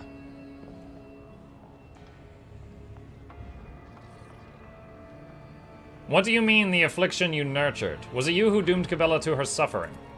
The Undying One laid the thread, and I served as guide. The meeting with you and your world Daman, the hunt for Nemesite, her grim and ghastly doppelganger, the comprehension of her flock's pain. My assignments stirred anxiety in my daughter's soul as they were meant to. And the feeling that exists between you, those supersede all else perhaps. Could I have prevented them from springing up, smothered them while they were still weak? I could have, but I chose not to. Sacraments. Are we being dragged into another ritual?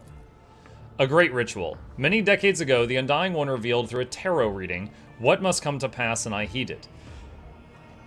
The Bloodspun Web's path toward gaining its new Vizier was then conceived. Ah, I called it! She's gonna be the new leader. A path of discovery, devotion, dying, and resurrection and purity. Cabela's predecessor stumbled on that path, so did the next one. I waited, I have lived long past my due time. The Undying One has been waiting for me for so long. What will happen now? Kibella will be the new Vizier.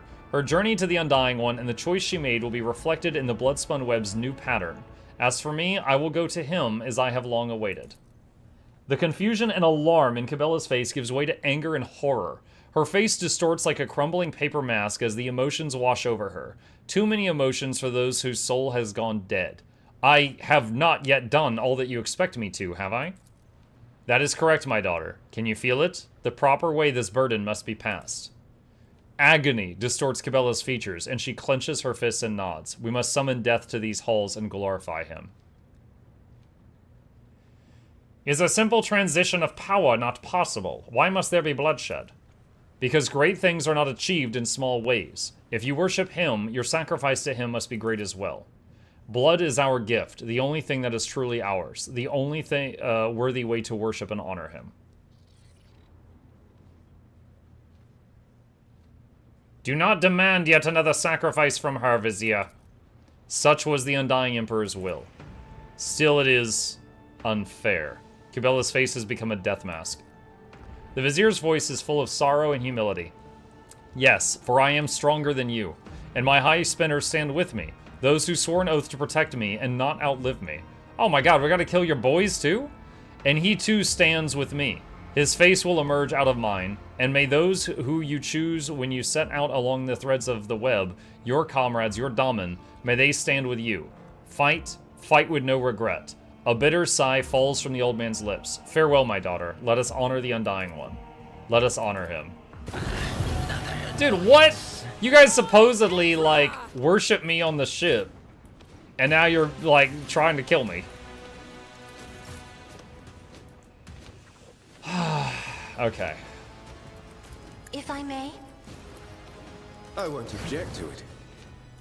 For the throne's glory.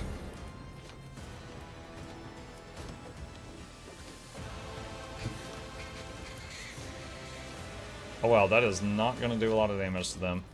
I am a navigator, not a scout. Wow, we just took a lot of damage. What?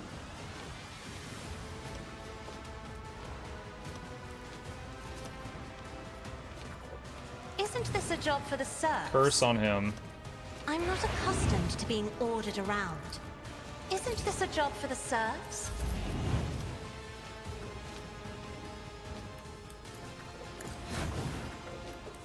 I won't object to it. Naturally. Let's see to it. For the throne's glory. Let's see to it. Alright, got all our buffs up. I think it's better to hunt alone than with you. Oh, they just killed the bird. Luckily the buffs are already up. Got some parry hits there. And there.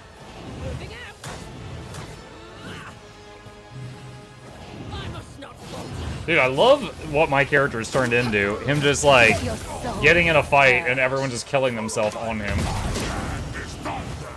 My strike is ruin. Let's see, but she doesn't even remember them. They only remember who Noxxi was, but renounced the name she's effectively killed as she was. I guess so. Even after 6 playthroughs, I still haven't seen this fight. Love seeing new stuff. What's up, Zazzy? This is my second one. My first time doing the DLC stuff. Okay. I shall not fail, as honor ordains. Trust me, the shadows will see it done. Death comes in silence. Killed one, injured the other.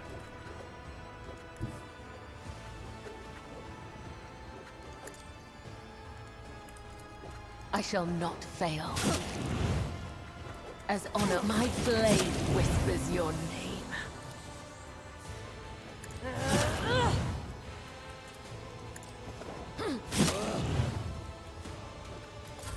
Weapon at the Caught by the web. Yeah. Follow my lead. Follow my lead. Alright, Muck's turn. I'm gonna move over here and taunt all of them onto him. Another stroke of genius! Schemes within schemes.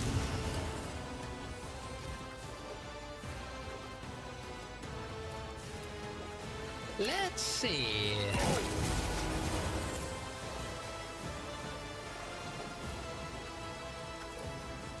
What if?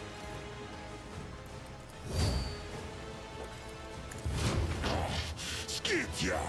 My Karamite hide is strong!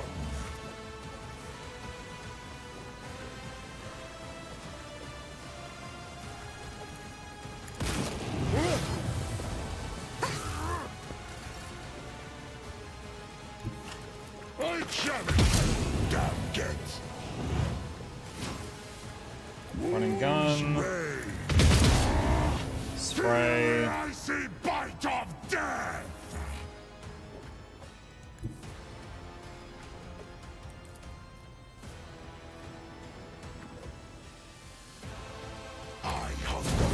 Flamethrower. They both lived though. Give this task to someone lesser. Alright. My, it's time Medicae for the signal. run, my sweet. I can do that with the right incentive. Let your soul be purged. My killing brings me no pleasure. Carnival of Misery. The Emperor whispers his will. Oh my god, so many parry kills. I don't even remember all of the things triggering when people hit him. But it's like, at this point, my main character is just unkillable. He just walks into a fight, goes, hit me, and then everybody dies.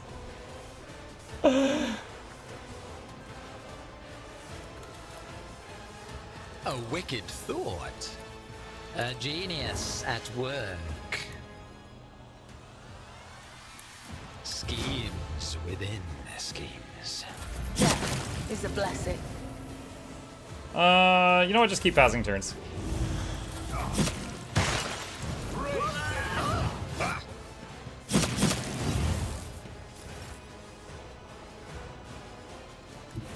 I bring mercy and retribution. Trust Bella, fully buff up. the shadows will And hit your boss. done. I would that I could. Follow my lead.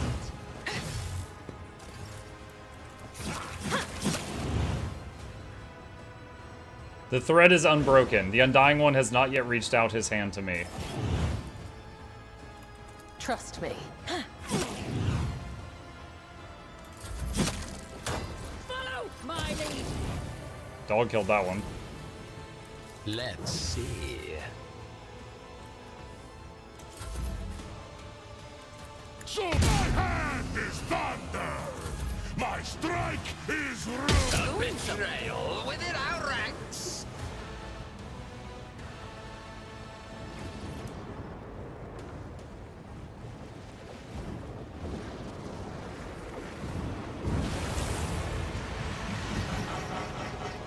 Oh! Hello? What is happening?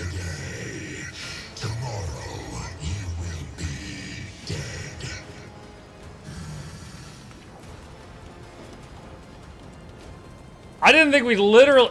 Okay.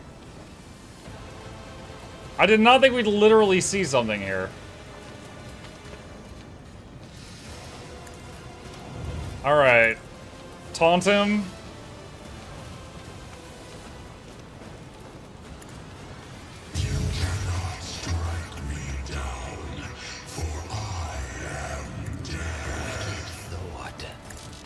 Yeah.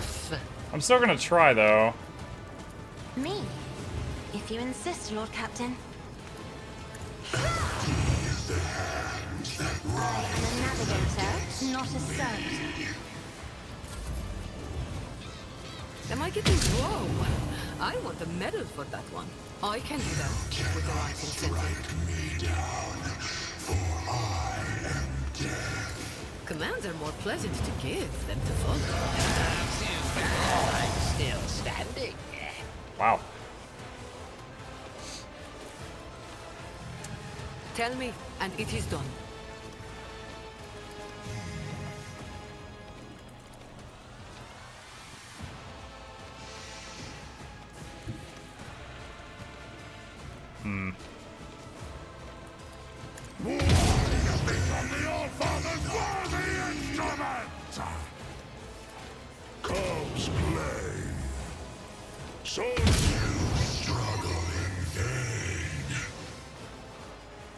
I'm trying to be careful to not kill all my allies on the other side of this guy.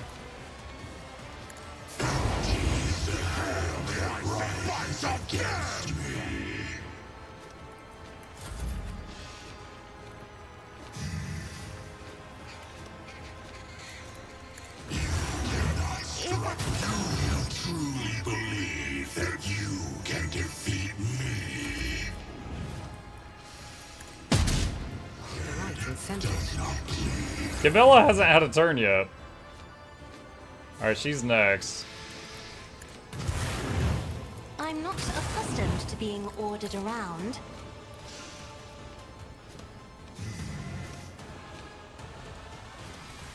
Isn't this a job for the serfs?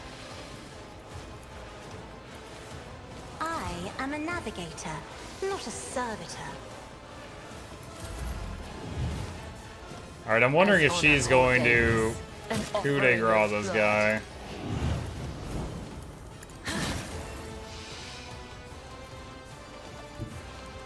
As the tenants.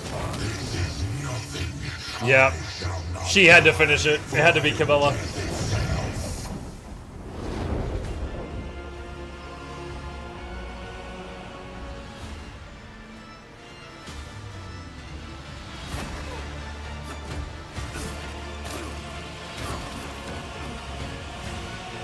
She's got the big arms because of the buff from Heinrichs.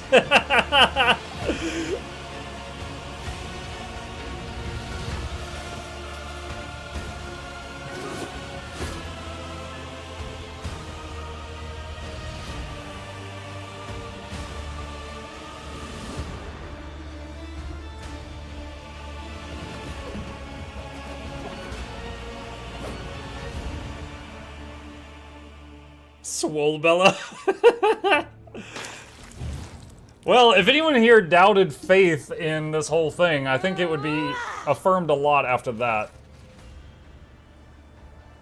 Clad in the Vizier's armor. Oh, she just stripped him?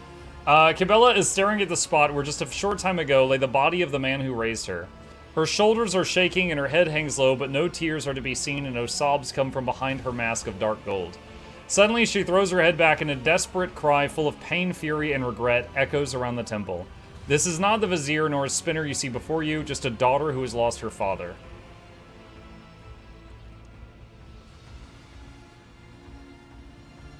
You immediately donned the Vizier's armor. Is it helping you to embrace your new role? I think so, yes. Cabela reverently touches a drop of blood on the dark gold. I sense the weight of this sacred vestment. The weight of the Vizier's burden and the decisions I must make. From this day forth, my burden. Her voice is full of somber pride. Did I just see the God Emperor in the flesh? Was that how you saw the Vizier, Daman? You saw an image of death in him, but it was only an image. Fumes of the sacred intoxicant blessed our ritual.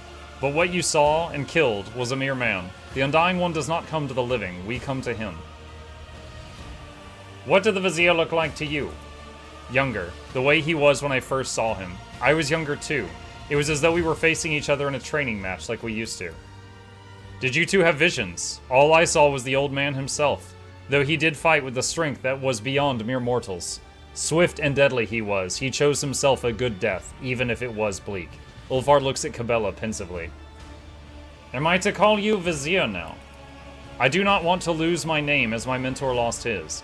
But no spinner will ever speak it again, for I am their Vizier. Yet you are my Daman, and I am your shadow. Let me remain Cabela to you at the very least. I know this is a ridiculous question to ask, but how are you doing?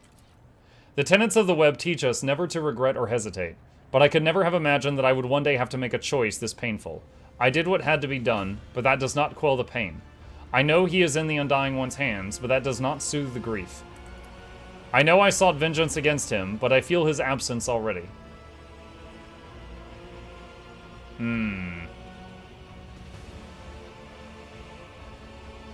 I am sorry. Losing a mentor is hard. He was more than that. He was both a friend and... Cabela's voice drops, her next words barely audible. A father. What will become of the blood-spun web now? Change lies ahead. Cabela cuts the air with her palm. Traveling with you has given me many insights. Uh-oh. Your influence has made Cabela adhere to the tenets of the bloodspun web with greater vehemence. Did I? Okay.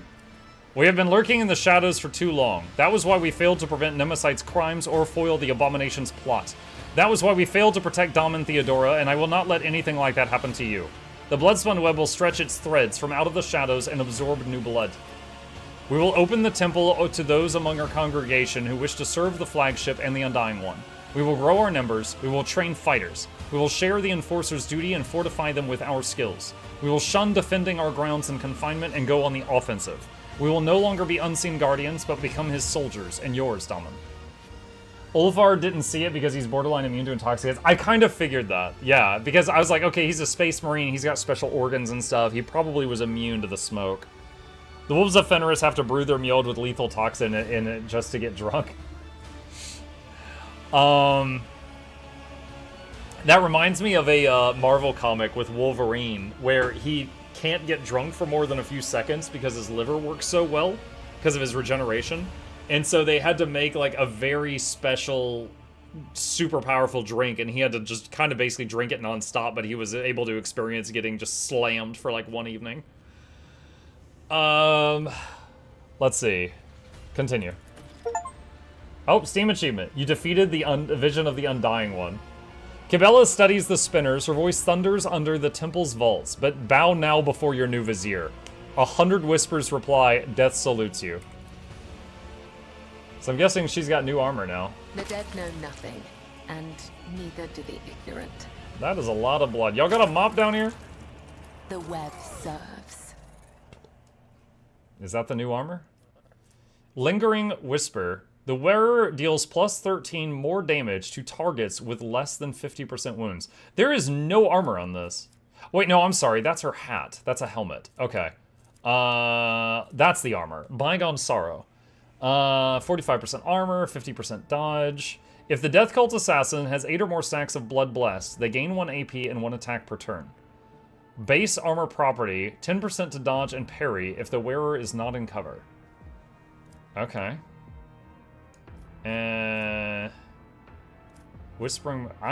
Where do these swords come from? This blade does additional 24% damage to enemies with less than half health. Singing Retribution. This blade does additional 24% damage to enemies with more than half health. Silent Verdict. Okay, so I've been using this for most of the game. But these are one-handed, and despite the fact that they're one-handed, they do more damage than my two-handed sword. So let's unequip that just to make sure I don't accidentally swap to it.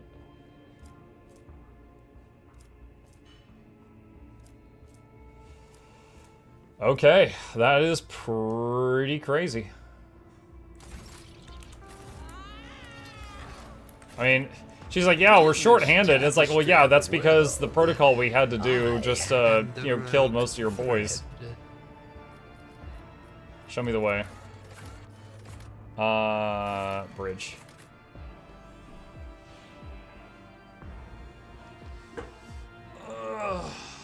What do those swords and armor scale off of? I can check. Give me just a minute. I can take a look.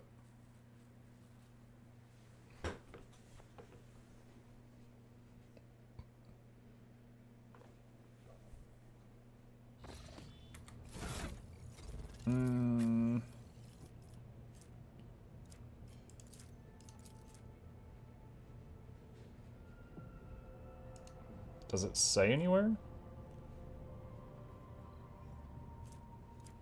I don't know if it says. I mean, that's light.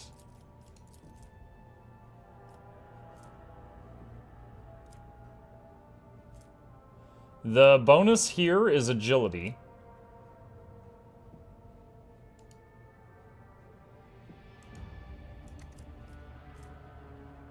Oh, this? The bonus on the hat is perception. So agility and perception help this set. Dude, she's got like syringes on her thigh, daggers on her hips. That's crazy. That looks really cool. Alright, well, let's try talking to her again.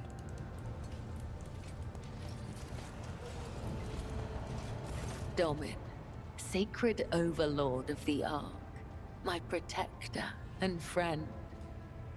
How may the Vizier of the blood-spun web, your shield, shadow, and blade serve you? Take my lead. Hey. May the Undying One shroud your footsteps from the faithless. Okay. Alright.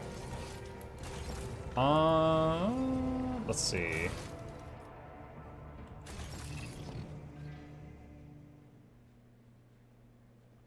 So now I believe I need to head toward Footfall. There's also that planet Argenta wanted me to visit. I don't remember where that is yet.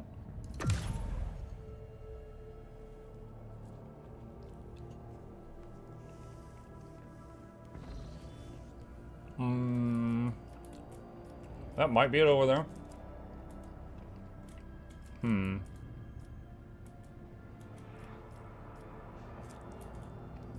I'll do this first, because I think if I go to the next chapter, like, it ends the ability to move around.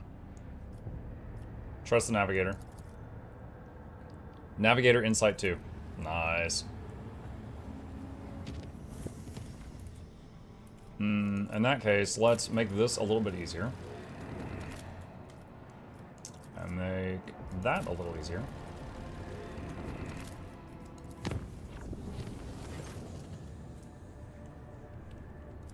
Yo, again? Yo, that's awesome!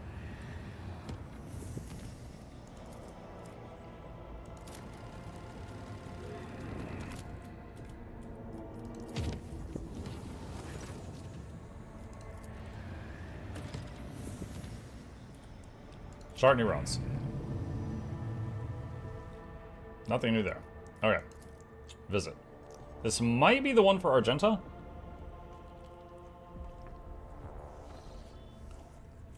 Oh god, I'm gonna have to level her up.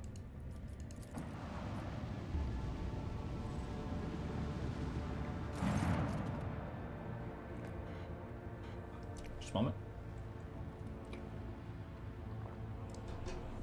Okay. Master Helmsman Ravor reports on the giant anomaly covering most of the system. Confusion is evident in his voice. The augurs are incapable of detecting the area itself and the objects within it, but it's obvious that they exist. The blurry blots of planets and space debris are visible from the bridge of the void ship. The area distorts even the faraway stars, dim sparks enclosed in thick, curved glass. Research the anomalous zone. The ship's instruments are powerless before the aberration of the Wraith Tawi system, and so is Cabela's divination. The reading of the Emperor's Tarot provides no answer, for no card in his deck can relay the twisted and apparent nature of the anomaly. Okay. This is it, Salus Prime! The place where I suffered my defeat. No, that's not right at all. It's the place where I am to pass my trial. Argenta's voice is emotional, trembling. The augurs are operating at full capacity, but the data we are receiving is limited. The planet's magnetosphere is hindering our scans. Fierce, never-ending storms constantly ravage the surface. Relying on Sister Argenta's memory is the only way to find what we're looking for. It is not an easy task. Look for the tallest mountain on the northern continent. That is where we're headed. That mountain isn't a mountain. It's the very ship we're searching for. A ship that resembles a mountain. Yes, Argenta says with reverence. Legends say the ship fell from the skies, yet it wasn't destroyed by the impact. What was it, I ask you, if not a miracle and testament to the glory of the Imperium and its saints? The ship towers over the planet's desolate surface, encased in ice from all sides, but from up on high, it looks just like a mountain, majestic and lonely. What should we look for once we get to the mountain? Above all else, our mission is to search for any evidence of the accursed cultists who attacked me when I came here last. I am still one of the Sisters Pronatus, and my primary responsibility is to protect the Holy Relic. If we succeed, I hope to complete my pilgrimage, to enter the halls of the sacred ship and find the relic itself, the One Star. What if the cultists are long gone and have stolen the relic? Then I will chase after them to the ends of the universe, through darkness, fire, and all the horrors of the warp. Her voice is vibrating with anger, but a moment passes and she calms herself surprisingly quickly. I do not believe that those rotten-souled scoundrels could have stolen the relic. It says plainly in the Saints' hagiography that the only one who is righteous and resplendent of heart can enter her ship. I know her power is greater than the most profane sorcery of cultists. What could they possibly do to match the workings of one who is a living saint to the Imperium? I see. Prepare my shuttle. I must warn you, you won't have much time for this expedition. We are registering an increase in storm activity. The weather conditions are deteriorating rapidly. This isn't about rain or hail. The local storms can perforate a shuttle mid-flight. Everything in our path is a test, be it storms or heretics. My last visit to this planet ended with the archenemy servants wounding me and claiming the lives of my brave companions. This time it will be different. You and I will fight side by side, Road Trader, and we will do what must be done. Alright, so... we're gonna have to level up Argenta. We haven't used her since the early game. So she's gonna be an Arch-Militant, which is the same thing that Ulfar is. So let's swap her with Ulfar for this one.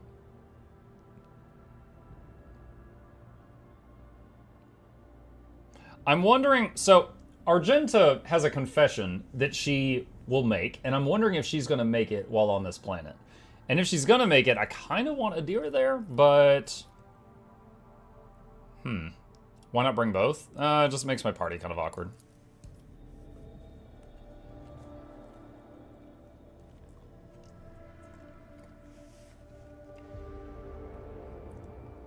Hey there, Monk, have you heard about what happened with the Wu Chain game? No. No, I have not.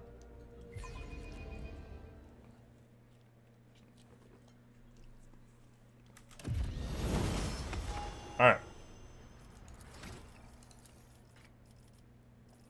Alright. Choose a first or second tier ability.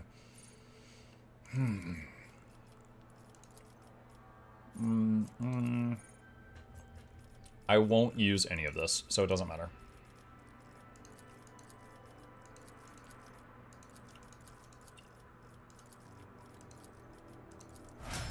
Alright.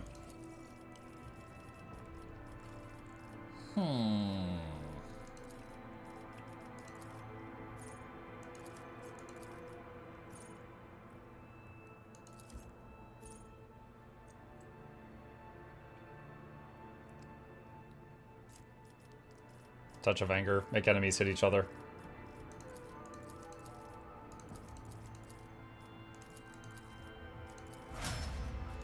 Alright, Heinrichs.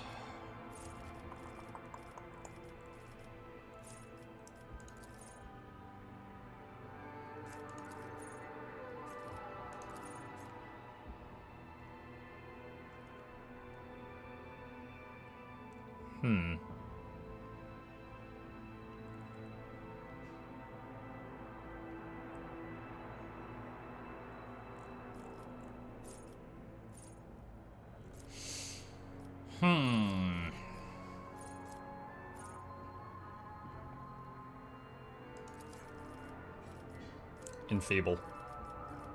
Debuff an enemy till end of combat.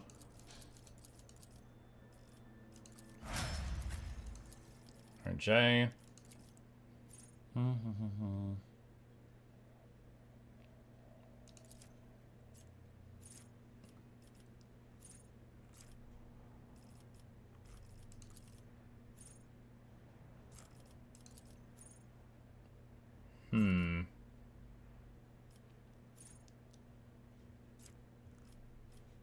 Mug has been looking at dismissing it the whole game, and if I say anything, I'm backstating.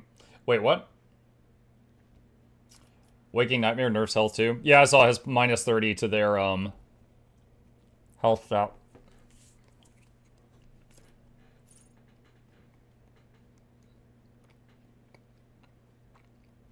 I'm probably not going to use any of this. Let's see, agility,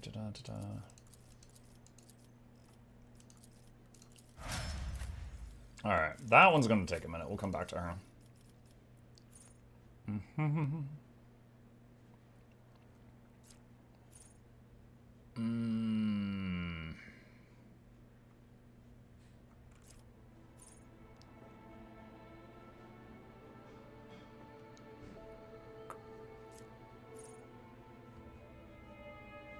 Gift of Torment, I guess. Willpower, toughness, perception, okay, I guess toughness. Alright, Argenta. What did I say now? You wrote the sentence, the skill cripples the final boss, and Twitch blocked it because you said the word cripples. I guess it thinks you're making fun of crippled people. I don't know.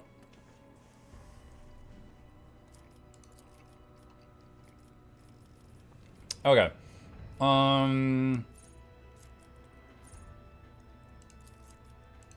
Kick.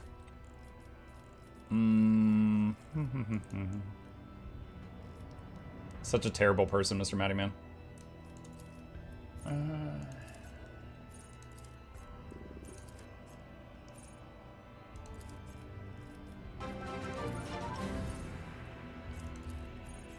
Huzzah. Huzzah.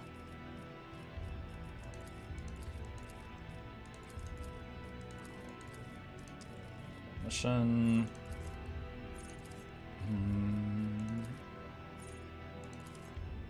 Who was that? KX, thank you. Appreciate you. Welcome back.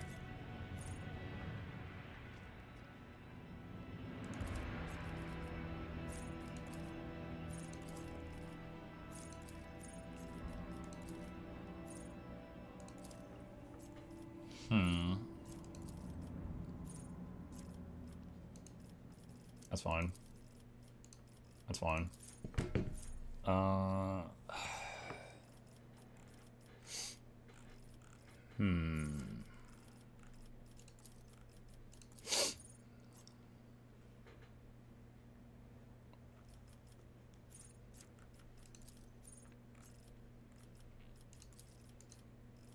Will not die.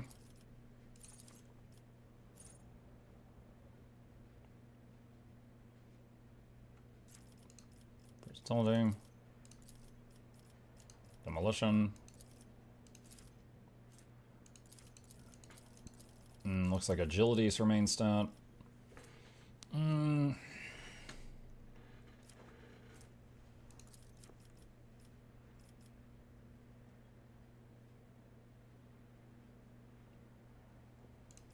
That one.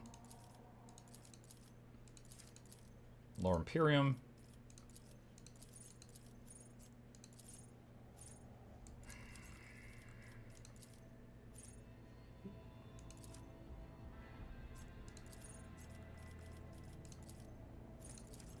Looking for all of those skills that like stack up.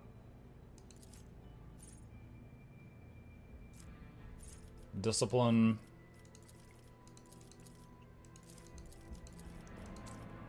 Perception.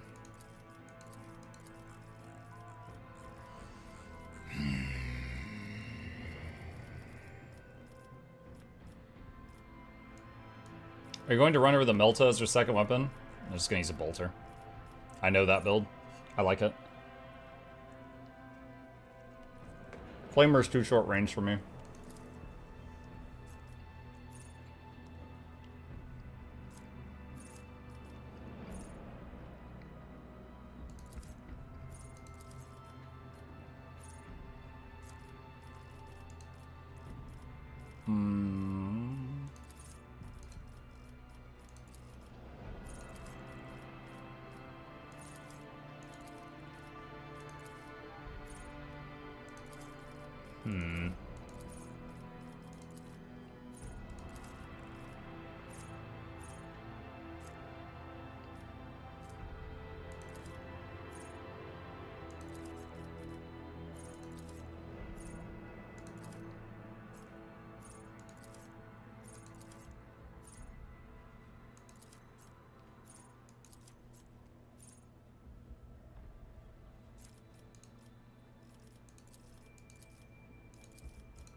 See Lower Imperium again.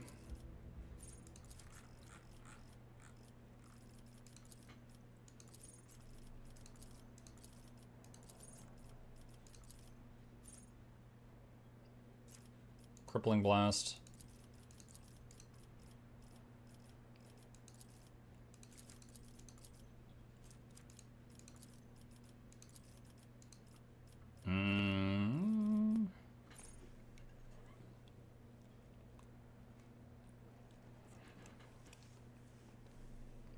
What all the buffing Muck does will you miss? I don't know. Like, I just recently started trying using the flamethrower on the Astartes guy. And it seems to frequently, it's almost like 50-50. He misses and they dodge, which moves them, and then it changes where everyone is standing.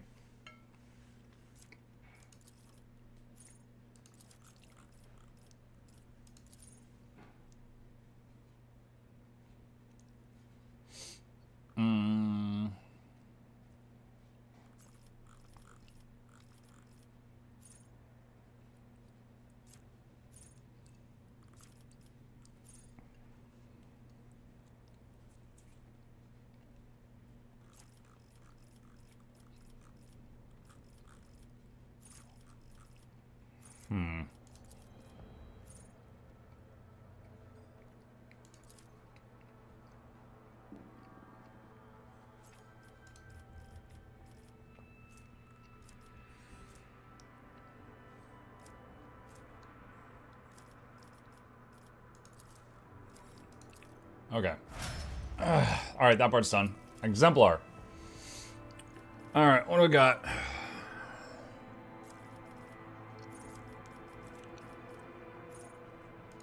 Extermination.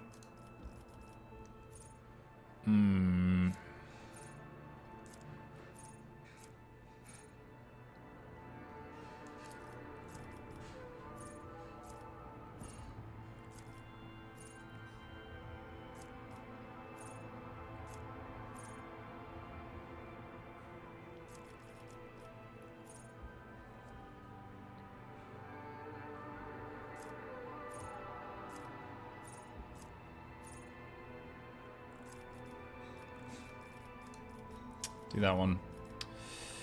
What do we got here? I think demolition's our highest thing.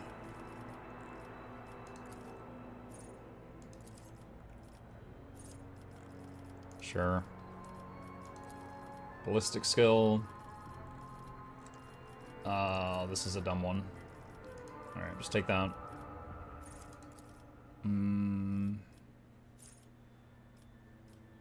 Rapid fire. Demolition. Let's see. Flamer takes higher perception. Building for Flamer means you need as much or more perception as ballistic skill. Flamer's auto hit but can be dodged. So you need to raise perception really high so your dodge reduction scales off of that. Interesting. Hey EB, rare to see you on this side of Muck's monitor. Oh, EB visiting the YouTube chat? Yeah.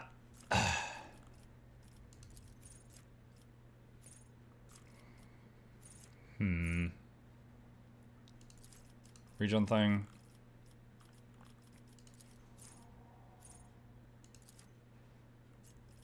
Always ready, I guess. Ballistic skill.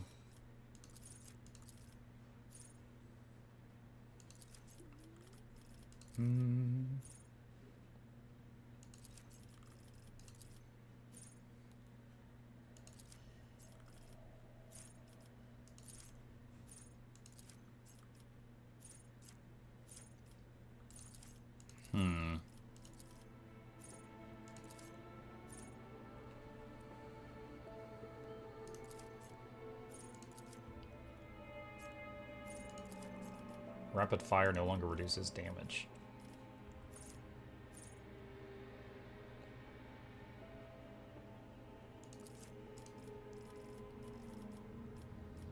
Let's see. Agility.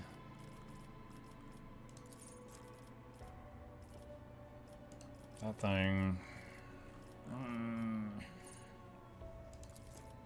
Emperor protects. Lore Imperium. Cataclysm. AP increase.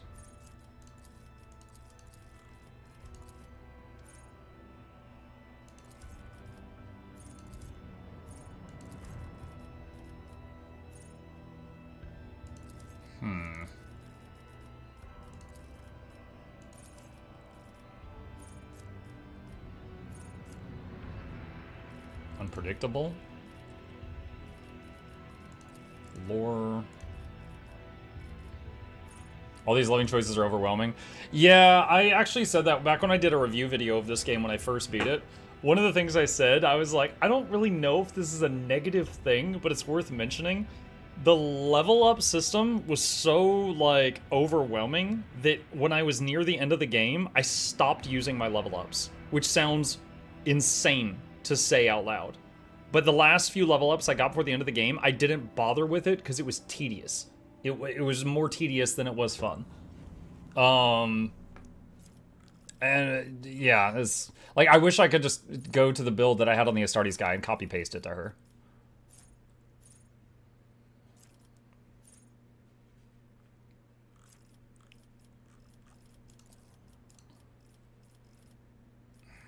I'm not too worried about making this perfect because I'm planning on just using her for this mission. I just want to make sure she's decent if we have a tough fight.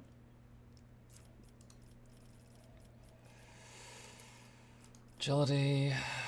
And most of it, like, I kind of know. Like, I know when I see this screen for her, I always choose ballistic skill or agility, and then if both of those are not allowed, then I'll pick something else.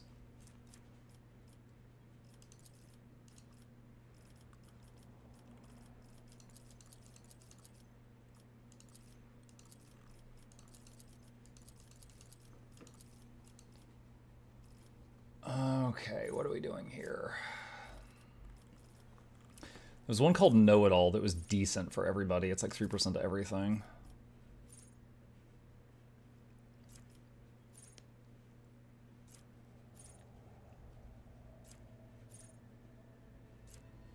Ignore 4 enemy deflection. Sure.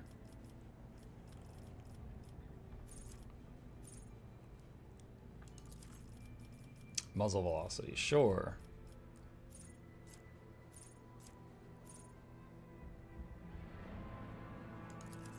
Fencing faith, sure. Awareness.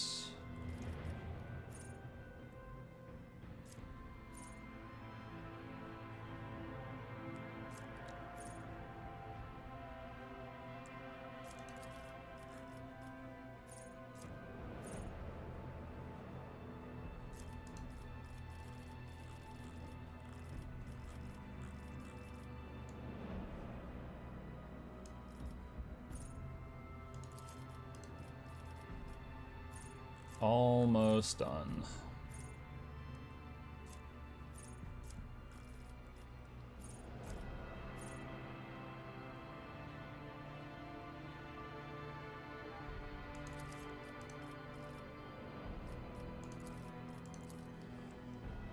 Okay.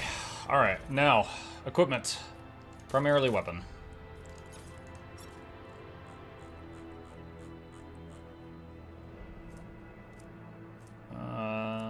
Can't use that.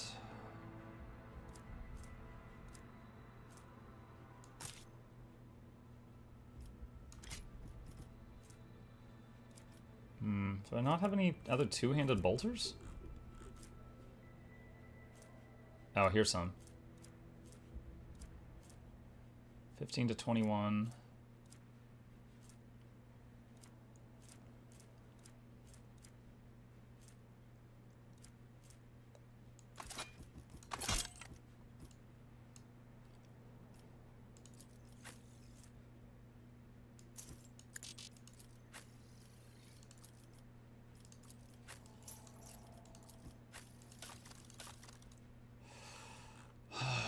Alright, bolter casing.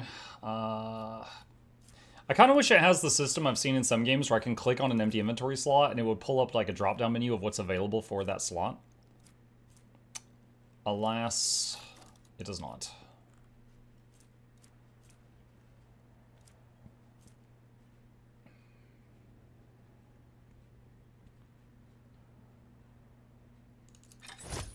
Spinner armor. Doesn't really make sense for her, but sure. That's actually, I think, the helmet that the Adeptus Sororitas actually wears in their trailers and stuff.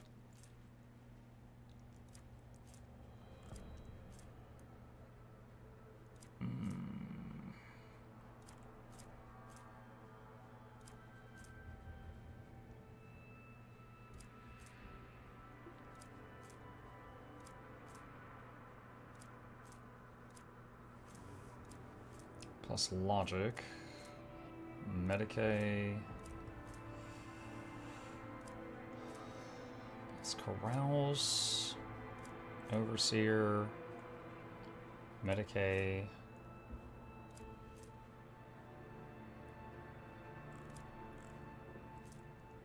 Tech use.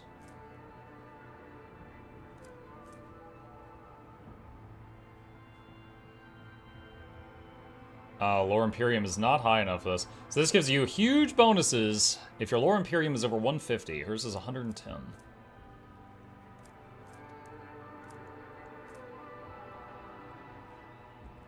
Increases weapon skill and critical hit chance, but reduces parry. She can't parry with a gun in her hand.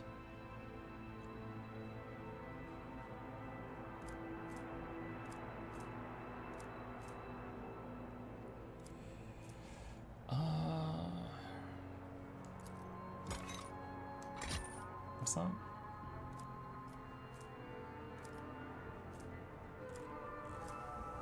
Okay, that's fine. Oh, that's gloves. Okay, boots. Is there any boots that are useful? Reflect on yourselves.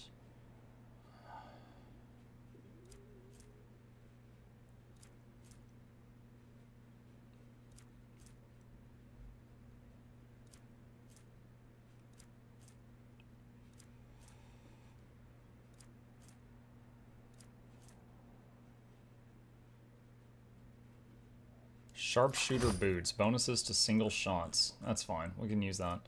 Alright, cape. Additional levels. Melee. Combat tactics. Endure, that's warrior. Melee area attack, no.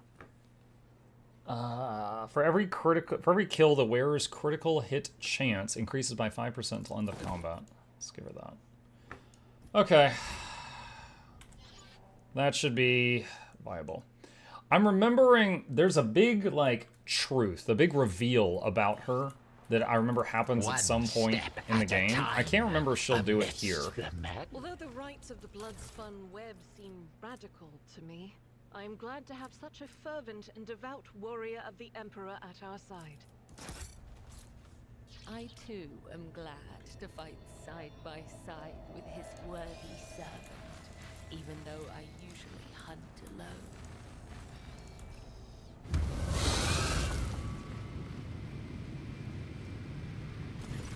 A rippling silhouette appears where the light rays coming from sorceress devices converge. Ah, the little puppet of dogmas. The one who was so kind as to bring me and my brethren to this planet. You returned to me, and just at the right time too. Fury sparks in Argenta's eyes. Who are you? I do not know you, sorcerer. No, you don't, but you should. I am called Brother Afterlight. Divine blessing flows through my veins, and my ears hear whispers of the truth that you will never comprehend, puppet. All you need to know is that all of the disciples of the Final Dawn in this corner of the Cronus Expanse, I am the strongest. And the strongest of the disciples who survived, you mean? After all, we exterminated the rest of you on every world we found you on. The ghostly figure lets out a laugh. I hear such hubris in your words. What I should hear instead is despair. Or have you not realized it yet, stranger? You are fighting a war against an ocean without end. No matter how many of my brothers and sisters you cut down, those who join our ranks will always be greater in number. Well, that's enough of that. The little puppet brought some friends with her. Good. I was just finished with the remains of the last group of fools who risked coming to this planet with you. You remember their death cries, don't you? Or do the lives of mere pawns mean nothing to you? The Emperor accepted the souls of his faithful. They died cursing your name, the name of the puppet who had brought them to the slaughter and then alone escaped with her life. Enough! Be silent!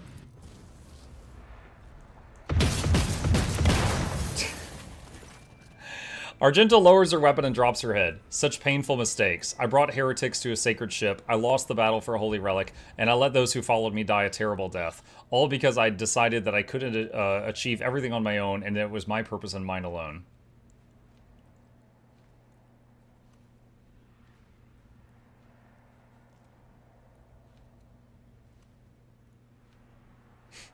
Where has this dejection come from? I much prefer the Argenta who tackles her problems with her bolter at the ready.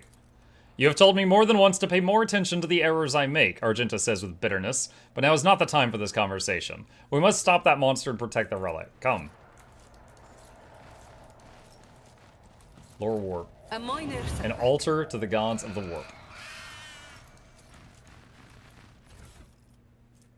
Chaos body glove. There will be no peace in my wake. Never doubt me. Reckless absolution sword.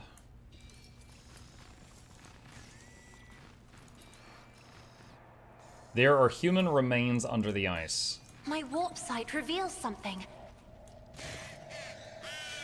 How are you with short sleeves? And so we meet face to face. Afterlight does not look alarmed or tense, merely somewhat puzzled. Welcome to my temple. Your every word defiles the air of this place, heretic. The threshold of the sacred ship is not your temple, and it never will be. You have no idea how mistaken you are. Afterlight nods at the unmoving ship and the sinister-looking devices nearby. For a long time now, I have been preparing to bend this relic of your cult of puppets to my master's will.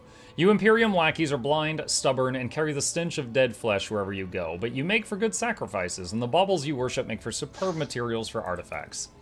I am the maker of miracles, the arch-artificer of the final dawn. My hands mold creations capable of transforming reality. Bone flutes that summon my master's angels from the immaterium. Lenses that burn away the imperfections of people and worlds. Such things require resources. I found good use for the rabble that came before you to the planet back then.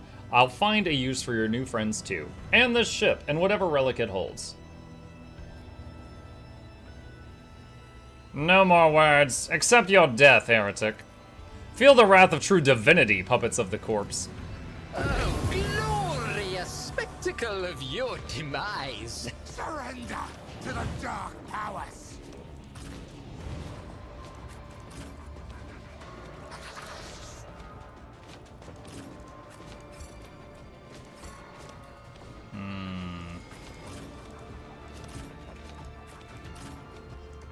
Alright, that should be okay.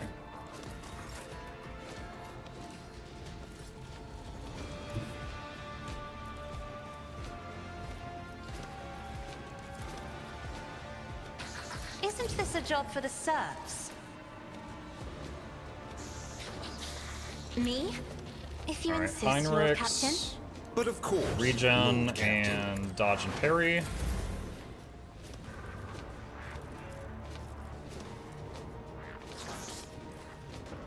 Isn't this a job for the serfs? I am a navigator, not a servitor. I love this combo. I was like, everyone come here. Now hit your friend. Here we go. Chaos guides me. That's fantastic. Now that you're all together. Fields are always drowned in scarlet.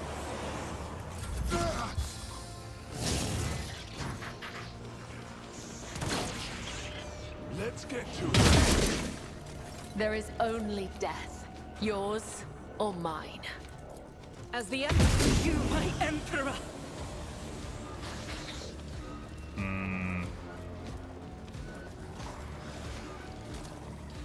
Faith without deeds is worthless. I'll do it. As the Emperor. In thy light I stand, and thy light I crave. I'll do it. Doubt is for the weak. A dance of blades and shadows. I shall not fail. Another fire painted black. Splat. Argenta's just bleh, tidal wave of bleh. I'm imagining Argenta like, wow guys, it's so great to go on a mission with you guys. We haven't done anything together and he just Cabela, what the hell?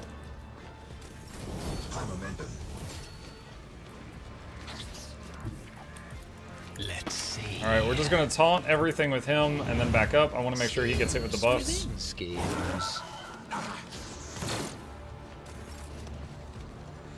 Okay. Naturally. For the throne's glory. I won't object to it.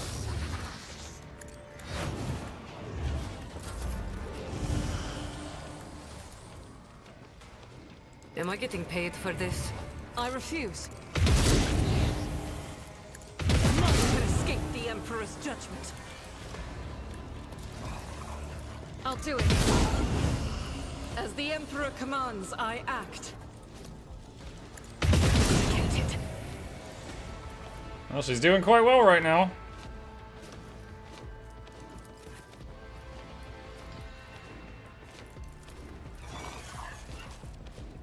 Isn't this a job for the serfs?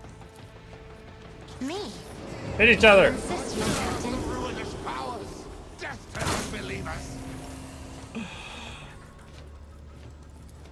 Isn't this a job for the serfs?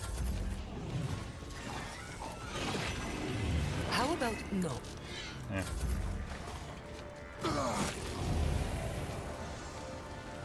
Oh, it's our turn again? To the weak!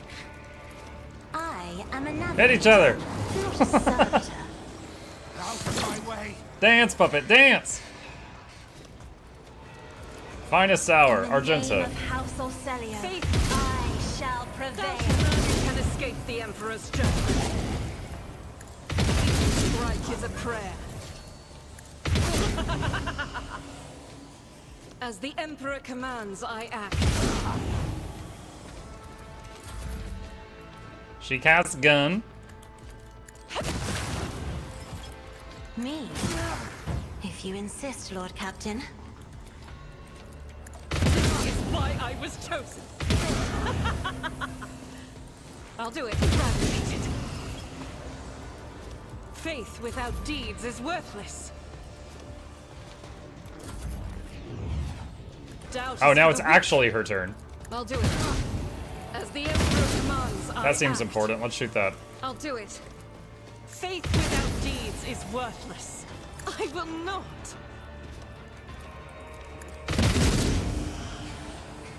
As the Emperor commands, I act.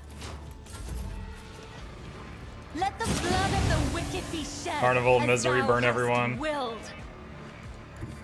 I will leave footprints of scarlet, as honor ordains. Come, the other side awaits. Just skip next turn. He's slower than they are. Let's see to it. I feel the power surging. Isn't this a job for the serfs? Argenta gestures for you to stop. She looks at the shining entrance to the ship and begins to speak quietly and solemnly. When I first learned of this planet's existence, of the great relic that lies before us, I decided I was chosen for a great destiny. That the saint whose name I bear had summoned me, led me through the void and the nightmares of the maw, all so that I could enter the sacred halls of this ship and accept her boon. And now more than ever, I believe that I was right. My journey here was paid for in the blood of fallen innocents, but their sacrifice will not be for naught. I will enter the halls of the hallowed ship, I will lay my hand upon the relic, and find new strength to turn my wrath against the wicked. You speak as though you intend to go alone. I do. This is my personal trial, Rogue Trader. Besides, so it is written in the life of St. Argenta that pilgrims may enter the ship one by one, for their deeds must first be measured. Every pilgrim will thence be permitted to behold the relic or denied that right according to their past actions and their strength of faith. What if I too wish to enter the ship? You may, but you must wait for my return. Please understand that this ship is more than just a curious ancient site waiting to be explored. The ship itself is a relic imbued with great power. You saw it yourself, even a sinister sorcerer, the archenemy's servant in all that time, could not find a way inside. Only pilgrims may enter, and only those whose soul is without flaw. Go, Argenta. May you find what you seek. She nods. Her eyes are locked on the entrance. Only the worthy, those whom the saint accepts, may enter these gates. The undeserving will be rejected. I am ready to accept her verdict. Without another word, she starts walking toward the ship, toward the blinding light pouring through the gate.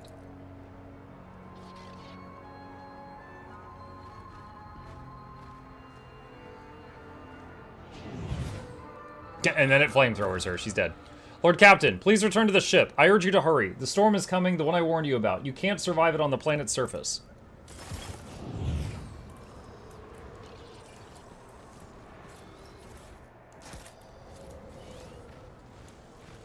But Voxmaster, there's loot.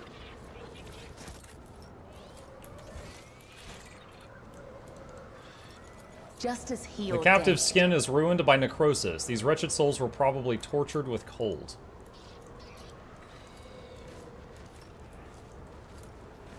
Athletics 100%. Another notch.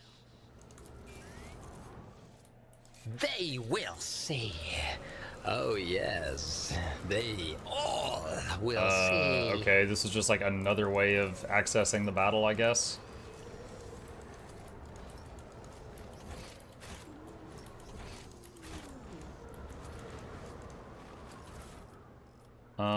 Mezzoa pattern lasgun. Okay, so do I just go back to the ship? The entrance was completely demolished by the explosion. There's no way inside. Oh, awesome. Okay. Well, bye, Argenta. I'm glad we spent so long leveling you up.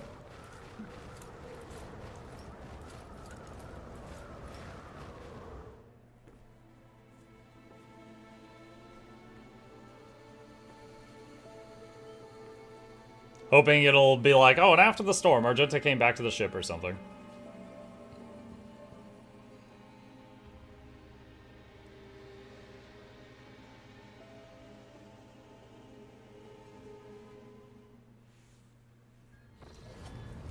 Two days later.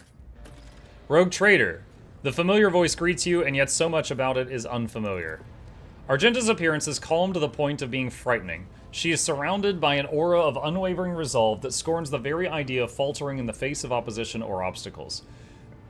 The dark fire in Argenta's eyes is matched by the radiance of the majestic set of power armor she's wearing. I've returned from my pilgrimage, Rogue Trader. I've returned with the relic that was once bestowed upon my patron saint. So this armor is the one star? Yes, I found it at the end of a long journey through Saint Argenta's ship, and the moment I touched it, my heart was filled with calm and hope. It is a sacred relic, but its place is not within the darkness of a far-off planet, but on the field of battle against things impure and profane. And I am proud to have been chosen as its wearer and keeper. What did you see inside the ship? I saw both everything and nothing. I walked the entire path in darkness with nothing but my intuition to guide me. There were times when I felt like I was passing through grand palaces and cathedrals untouched by decrepitude or elements. Other times, it was like I was trudging through boneyards, places where martyrs had died at the hands of heretics. Only twice did light fall upon my face, when I saw the sacred relic before me and when I saw the way out into the bright light of day. But through every moment of that dark journey, I knew I was not alone. The light of Terra and the call of my patron saint was with me the entire way. It's good to have you back. We have many battles ahead of us. Indeed, and I'm ready to follow you again more than ever. Okay. So... is she wearing the armor? The one star. 80% armor, 25% dodge, reduces incoming damage by 65%. Whenever the wearer scores a critical hit or kills an enemy, the wearer's damage dealt is increased by 5%. Ooh, scaling. That's pretty nutty.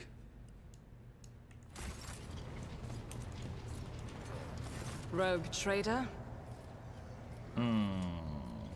Your pilgrimage is complete. Do you still wish to follow me? Today I do. But I cannot promise to always be at your side. There is so much evil, hidden and overt, so much corruption and vileness lurking in every corner. I yearn to sweep all of it away, to eradicate it, wherever I find it, whenever I find it, no matter the cost. You are burdened with too many trivial cares, Rogue Trader. You're like, Whereas my you're so mean road about it. We just is got a you this armor. straight line that leads inexorably to a single goal. If such is the Rogue Trader's wish, it is. Okay. All right. Well, I guess I'll just say it. So we're in Act 4. We're near the end of Act 4, and there is a part of the game in Act 3, I guess, according to a few folks in chat, where she reveals that she committed a grave crime in Act 1. And I find it odd that if she's not in your party right at the moment that she should be, she will not tell you that she did that. Like real talk, I feel like they should patch that. I feel like they should, like, tweak the storyline so that you learn that truth, even if she's on the ship and you talk to her, you know, after that point in time. Because that is kind of silly, IMO. And I'm just gonna say it in like 5 seconds, so spoiler warning. But she is the one who killed Theodora, and I don't even remember why. Your predecessor, the rogue trader at the beginning of the game, the whole reason you're rogue trader is because Argenta shot and killed the previous rogue trader. I don't even remember why she did it, but she does it, and then she proceeds to go on and harp about how, you know, hunt down evil, brr, and all that stuff. Janus, Fauston. Where am I supposed to go right now?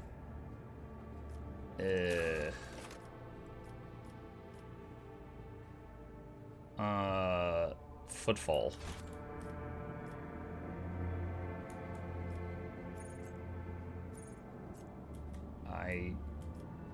God, where the hell was Footfall? It's here. Okay. And I'm way up there. Alright. Why don't we go to Dargonos, and then I will make a path from there to Footfall. It's fine.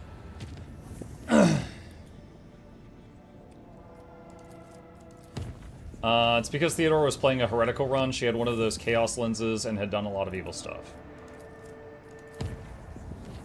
I mean, I don't doubt it. We found out through the Arbites expansion that she was planning to steal the entire tithe. That's pretty messed up. Alright, we're gonna make a route here. And then lower it down to orange. Alright, now we got a huge jump that just goes all the way there. Alright, got some demons on the deck. Gotta take them out. Abelard, what the hell? No.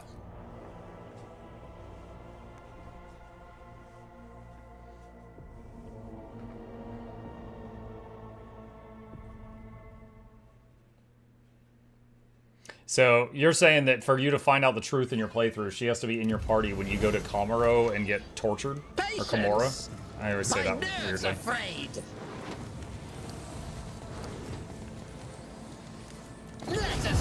Cultist of Corn? Oh my god, blood for the blood god. I don't know why they're on my ship.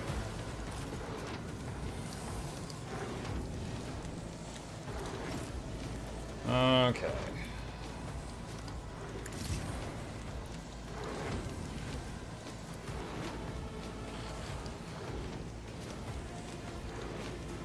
If I may.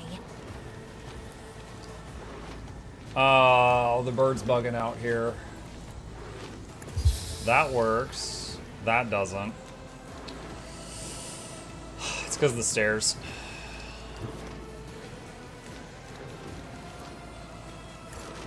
I'll put my psychic abilities to use. Alright, it works there.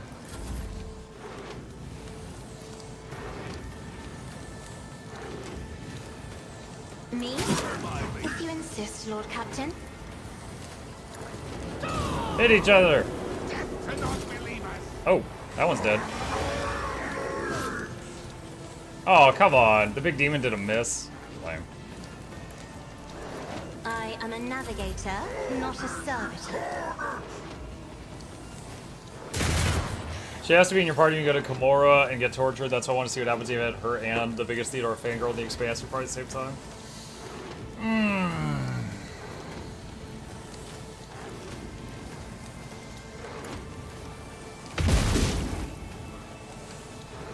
Wolves rage. By claw and fang, the foe will be asunder. My instincts tell me to refuse. You just wait. Chaos guides me. Weapon at the ready. Don't never fight fair. Stay vigilant. I serve the ruinous powers.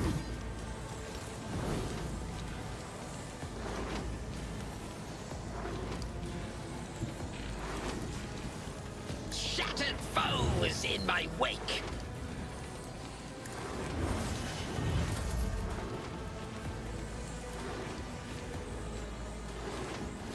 is not gonna hit everybody. Stupid bird.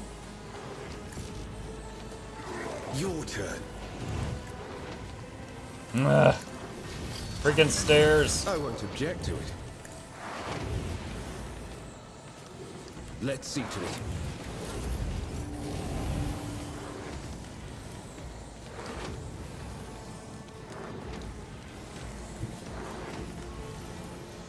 Emperor, give me strength.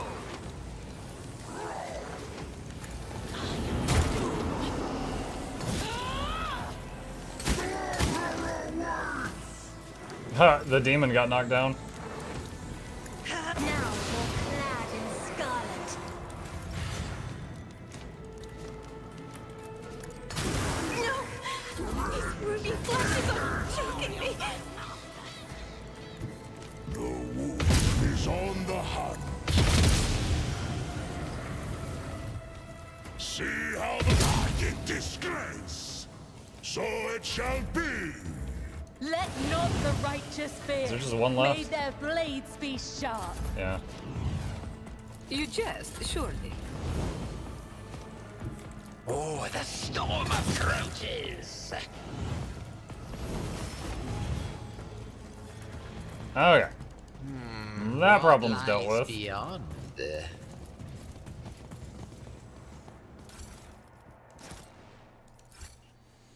I thought the Geller field is meant to stop this from happening in the warp. I think the whole thing is that the Geller field is not foolproof. Plus, some of those guys that we just fought were like cultists, right? So maybe they purposefully summoned those things, you know?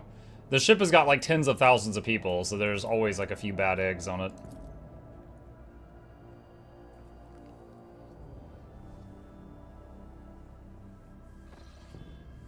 Alright, footfall.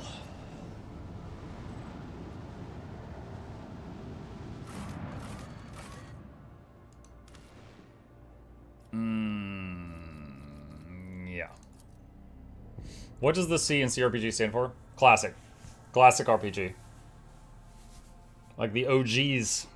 Baldur's Gate 1, Neverwinter, stuff like that.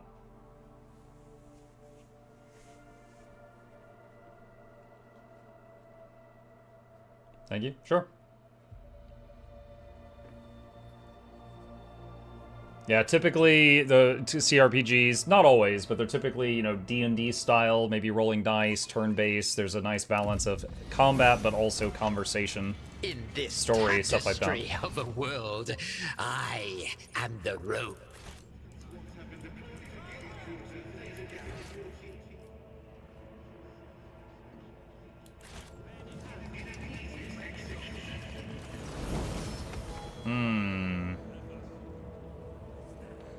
Incendia, who is engaged in reading one of her many parchments, greets you in a voice sonorous and solemn. Mukluk von Valancius, I am pleased to see you. In this dark hour, when all the filth of the expanse has caught the scent of freedom and crawled to the surface, it is comforting to see a faithful ally at my side.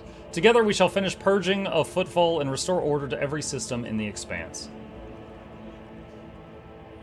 I am going to see Kalkazar. I have questions for him. I'm afraid you will not have the opportunity to ask them. The Lord Inquisitor has left Footfall. He charged me with the defense of the Furibunda system and departed on a secret mission in great haste. None are privy to its details. Incendia's tone carries a note of wounded pride. I bid you farewell. Take joy in the sight of a new and transformed Footfall. Incendia tiredly closes her eyes, then pulls out a small book of Drusian prayers and starts reading. A serene smile soon spreads across her face. I don't know how to do it. I heard online that there are 3 different characters that can join you at the end of Act 4, which does not leave a lot of gameplay remaining. One of them is her. There is some way to get her to join your party for just like the last little stretch of the game. Don't know how to do it though.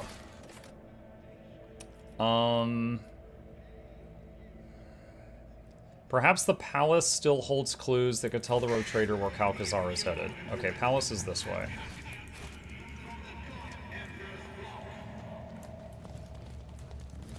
I think you can ask Hieronymus for lore on Corda. Oh yeah? Could try that.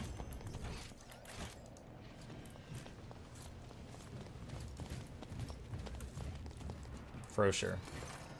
The old servant casts a sharp appraising glance at you. How can I be of use to your lordship? Something tells me, Shireen, that we've missed our engagement with the Lord Inquisitor. So terribly rude of him to have departed in such haste, leaving us to wonder what he's planning. Where is Calcazar?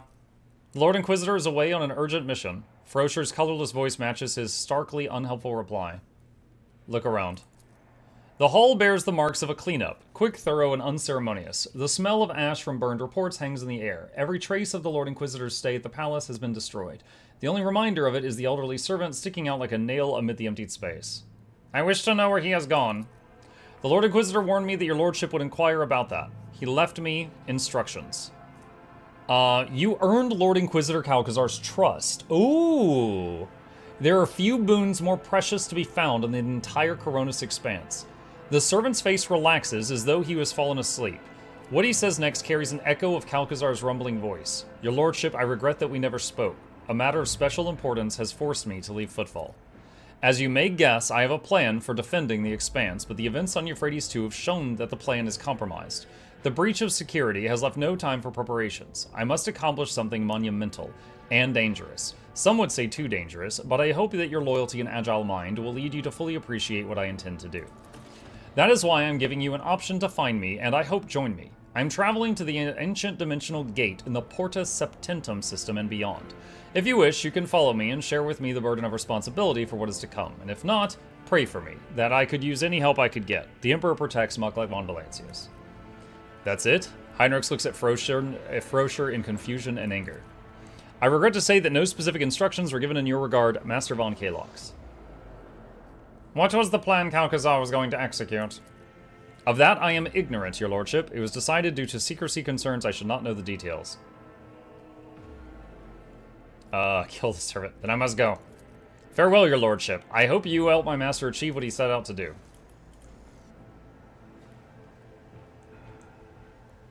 What is happening? Oh, the guy's walking out of the room and clipping through me in the wall. Curiosity sings in my veins.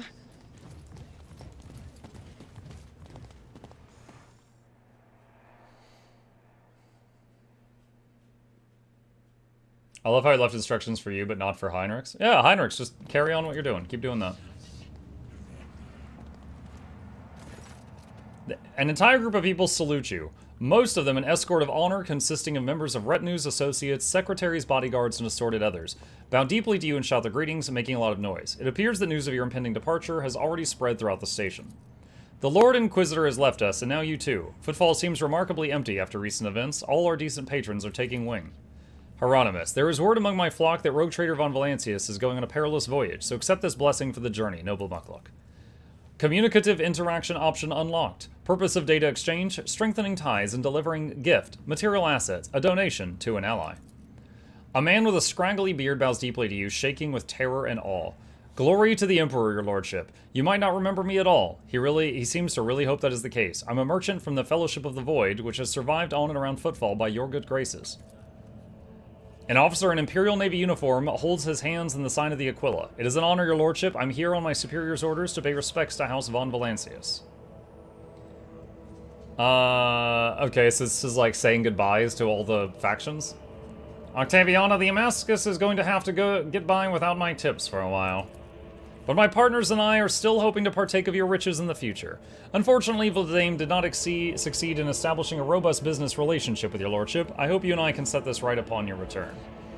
You've seldom cooperated with the Kazbalika mission. You really ought to give up the smuggling, or you'll end up like someone we both know. Thank you for the warning, your lordship. After Vladame's trial, I don't exactly find him an inspiring example. The more time passes, the more I appreciate the opportunity to be a simple bartender. Is blessing me the only thing you're here to do, Hieronymus?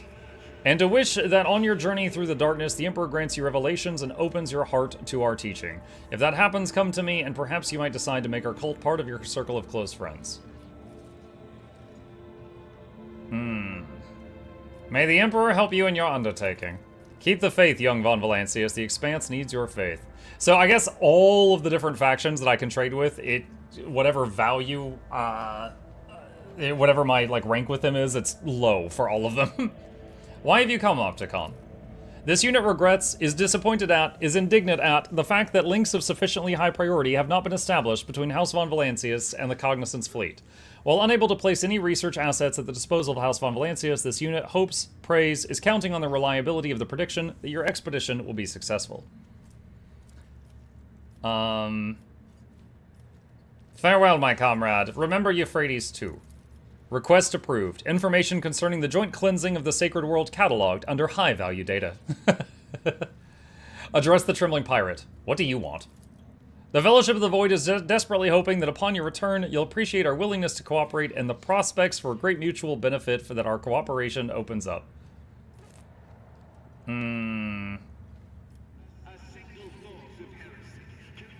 Turn away without deigning the wretch with a reply.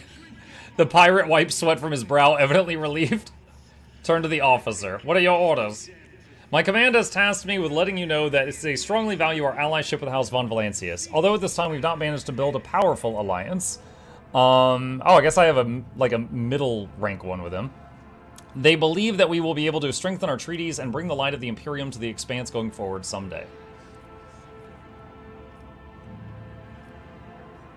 Protect the Expanse while I am away. We will not forget our duty, your lordship. These stars will be ours. Farewell. The multitude of voices answers you with good luck wishes, blessings, parting advice, and words of respect, shouting over each other but alike in their sincerity. For a second, you feel especially clearly that you will likely not see any of these people ever again.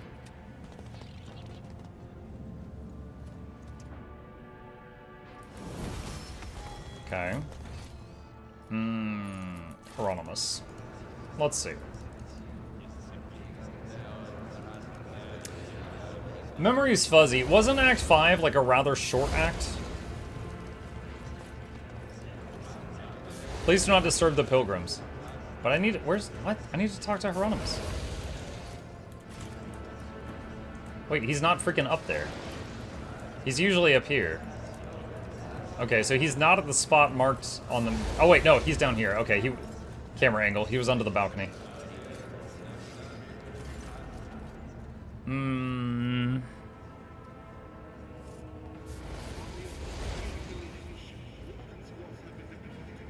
Can we move our conversation to a more private location? Why? Okay, I don't see anything about Corda here. I must take my leave. Okay. Yeah, I don't know. Alright. Back to the ship. They all will see. Return to ship.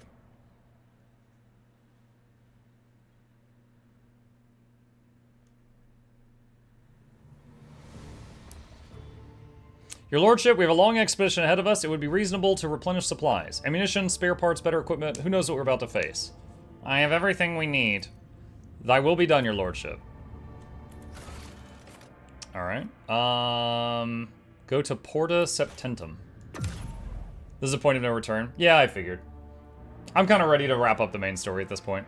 Like, I could go do Pascal's questline, but we did it last time, and that one's still fresh in my head, so I don't really want to. There might be another few other minor things. Did I do... Let me see. I don't know that I ever saw another questline pop up for Jay. We definitely did Kebela's. We did his. We did Abelard's. We did hers. I don't know that Heinrich's had another one pop up. We did hers. We did hers. We did his. I didn't do his, but I just mentioned that I remember it, so I just didn't want to. So, yeah, I'm feeling pretty solid. I'm also feeling pretty powerful. Almost every fight at this point, like, my strategy is steamrolling it, you know? Follow Calcazar. Okay, so we need to pop up here. Oh,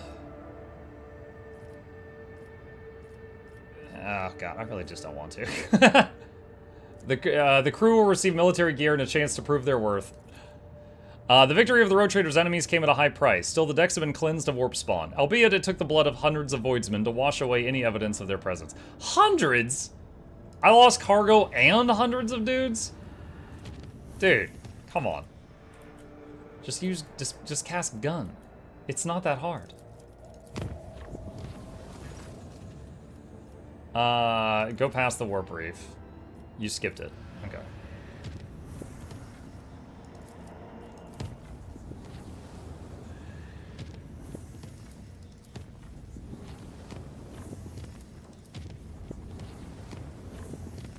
Okay.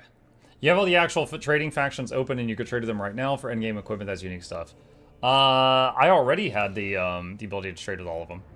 There's no telling what, blah, blah, blah, blah, point of no return. I'm ready. I'm very powerful.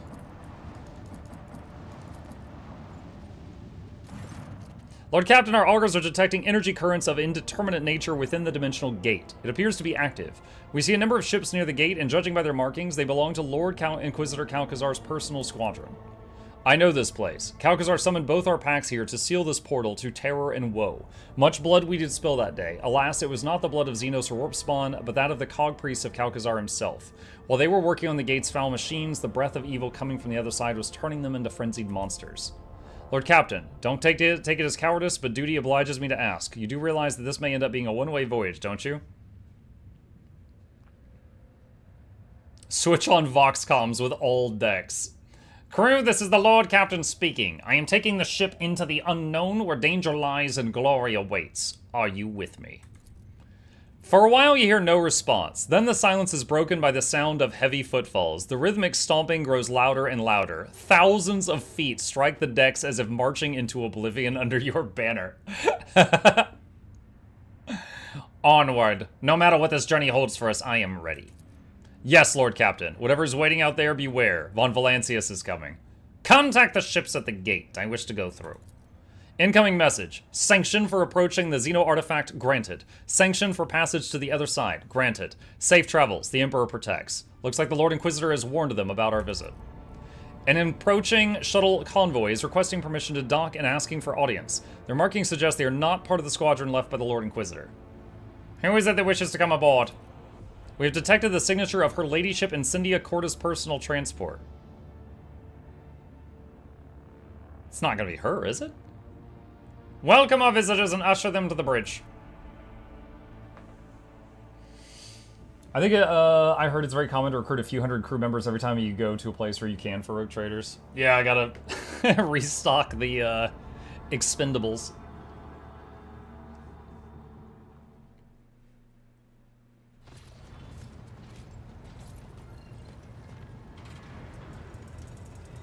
I like how I'm not in the chair. Friends and allies of your dynasty have arrived from ships currently in the system. They would like to pay their respects to the rogue trader in person. Incendia Corda! What? Incendia Corda folds her arms on her chest, making the sign of the Aquila. Her eyes are aflame with fanatical conviction. You reinforced Incendia Corda's conviction of the righteousness of her methods and fervent service of the God Emperor. Mukluk von Valancius, I bear good tidings. The Emperor looks favorably on your campaign. Head into the darkness and be undaunted. The Emperor protects Incendia. Verily, the righteous shall inherit his realm. The rogue trader readily finishes the line from the litany as though waiting for it. Why have you come? Surely not to bless me for my expedition. There is nothing in Incendia's clear eyes but a righteous conviction that seems almost inhuman. That was the path revealed to me. You are going to a place where evil is being wrought against the Emperor. If you step into the darkness, you can pluck the poisoned root from which the vile deed stems. As such, your path must be charted and cleared by those pure of faith. Therefore, accept this gift of righteous annihilation so that come the hour of judgment, it helps direct you to the right course of action. Received Cinder. Melt-a-weapon. Okay. I thank you for your support. May the path of those who enact his will be as a radiant ray or an all-consuming inferno of light. May the ray pierce whatever darkness hinders their progress. I must get underway. Incendia Corda calls for attention with an imperious gesture. Mukluk von Valancius. When the hour is dark, only a coward and a heretic will not dare to look death in the face. I would like to join your crusade beyond the boundaries of the known universe. Will you allow me to do battle under your banner? What? Okay. It would be an honor for me. So be it. Steam achievement. You recruited a secret companion. Ooh. Yeah, I only know because of a YouTuber that there are actually 3 secret companions. She's one of them. I lend you my blade and my pistol as loyal companions on this quest. Wasting no time on meaningless good luck wishes, your distinguished guests leave the bridge in solemn and respectful silence.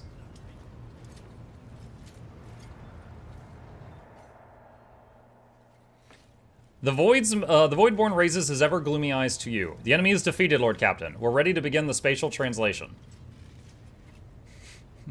What? I think that's a bug. We didn't just fight anyone. So, I think if you make an enemy out of the Inquisition, you have to fight the troops that Calcazar left to guard the gate. You have to fight them to get through. And I think this is dialogue for, like, you just beat the Inquisition. Survey the bridge. Dozens of pairs of eyes hang on your every gesture, your every sigh. Every crew member awaits with bated breath lest they miss your decisive words. Start the translation procedure. The ancient gate, long impenetrable for the rogue trader, was at last ready to reveal its secrets.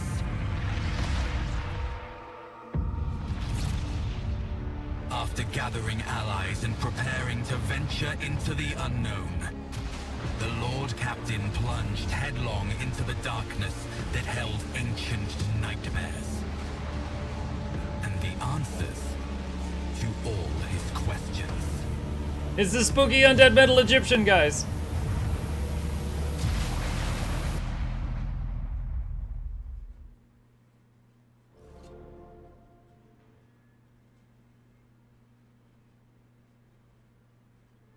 Necrons. They're called Necrons. Master Helmsman Ravor. Translation complete, Lord Captain. Current coordinates unknown and indeterminable. All that's in the ship's immediate vicinity is the dimensional gate that has gone into passive mode and a large amount of debris. No enemies detected. Lord Ulfar may need to be informed that the coordinates his esteemed brothers traveled to match locations somewhere in these star systems. Everything has a reason. The threads of my and my brother's weirds are tied together. I see Blackmane's will in our meeting finally approaching. Let us find them, Aidvater, for such is our destiny's wish. What happened to the dimensional gate? The Engine Seers have proposed a hypothesis that it has entered some kind of recharge mode. After accumulating enough energy for a new translation, it will activate again, or at least that's what all of us want to believe. Badly. What kind of debris? Those are ship carcasses. Judging by their markings, they were part of the Lord Inquisitor's fleet and likely acted as a patrol force. The damage doesn't look like it came from any weapon we know, and the way the debris are scattered suggests that the battle was short. Someone attacked and destroyed every one of them in the blink of an eye, someone we have never encountered before. What is this place? I can't say, your lordship. These are unfamiliar stars, and the system is not listed in our astrological data. We are in uncharted territory. We are going after the Lord Inquisitor. As you command, your lordship. If I may point out, the expedition equipment prepared in advance for your lordship and your retinue has been maintained well and is ready to use at your order. Beyond the dimensional gate, you've jumped into an uncharted sector of the expanse. The dimensional gate is closed. You're currently cut off from the rest of the Cronus expanse. You cannot return to previous systems or chart routes to them. Protectorate management is also unavailable, and you have no way to contact faction trade representatives. There's no way back, and it is pointless to look anywhere but ahead. Establish routes to the new systems in the uncharted sector on the map, and go forth to meet the inevitable. Hang on. Do I have... Yeah, I worried about that.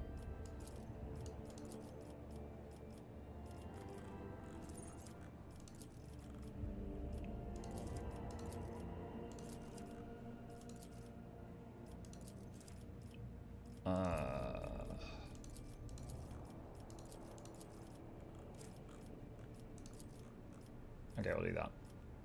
Alright. I want to see... Alright, Incendia Corda, the secret companion. So that's her. She comes with a Inferno pistol and a Plasma pistol, dual wield. Duelist uniform. Whenever the wearer hits with a ranged weapon within melee range, the target gains 1 stack of Perplexed.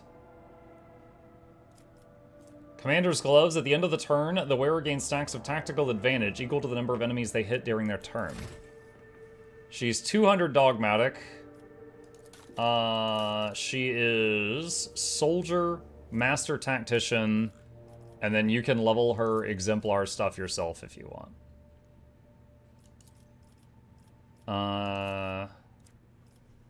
Okay. I'm probably not going to use her, but interesting. Minus 170 lore war. Oh, she's got the no heresy trait, so she gets like huge minuses to those.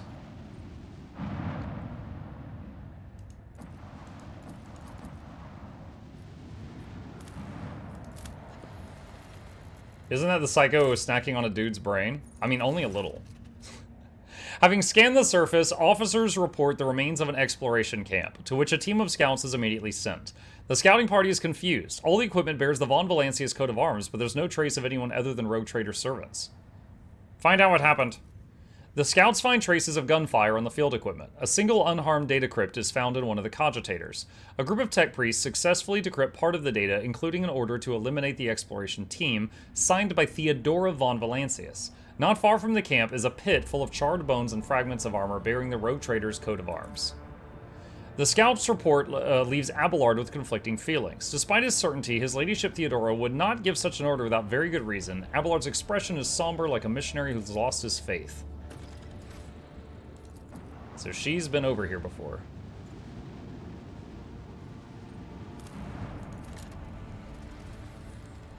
Can you pickpocket in this game?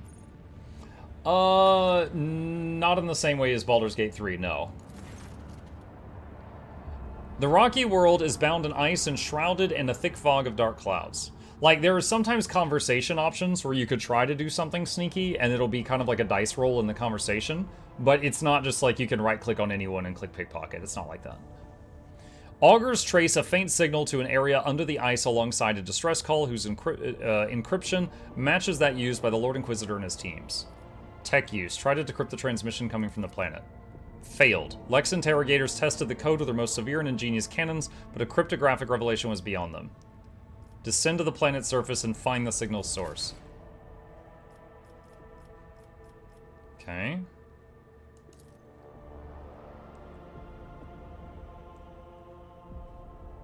Oh, look at that loading screen. That's a Necron crib.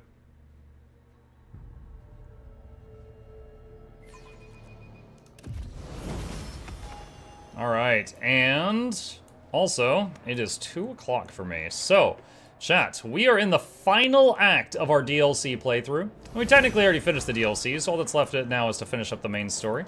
So we're going to save it here, and we will eagerly pick it back up from this moment next time. Alright, chat, with that, I am out of time for now. Thank you guys so much for joining me today. Oh, I just noticed, this axe right here, we got this axe today. This is the axe he got for fighting on Euphrates 2 alongside his battle brothers, and they rewarded him with this. That's a nice touch. But yeah, thank you guys for joining me today. A few plugs on the way out. If you guys are new to the channel, my name is Muk. I stream every evening and every weekday morning. I'll be back in about 5 hours. We're working on Hogwarts Legacy in our evening stream, so if you wish to join us for that, we'll be back for that. Hit the follow button on Twitch. Subscribe if you're watching on YouTube. These are links to my YouTube channels if you want to check those out. And a special thank you to our patrons. They keep my channel alive. I literally could not do this without their support. And there's a link to that in the chat if you'd like to be a supporter. You guys have a fantastic rest of your day. If you want to keep watching me on the Twitch side of things, or rephrase, if you want to keep watching Twitch on the Twitch side of things, I'm going to raid another streamer just to support somebody else, and let us see. It looks like Aerie is live right now. She's good, people. Aerie Summer. I don't know, what is she currently playing right now? Looks like she's currently trying a demo for some new game. I don't know anything about it. So I'm going to drop you guys off over there. You guys, you can see if you like that or not. It's up to you, and I will be back later this evening. See ya! For the art, but now let me see. If we're supposed to do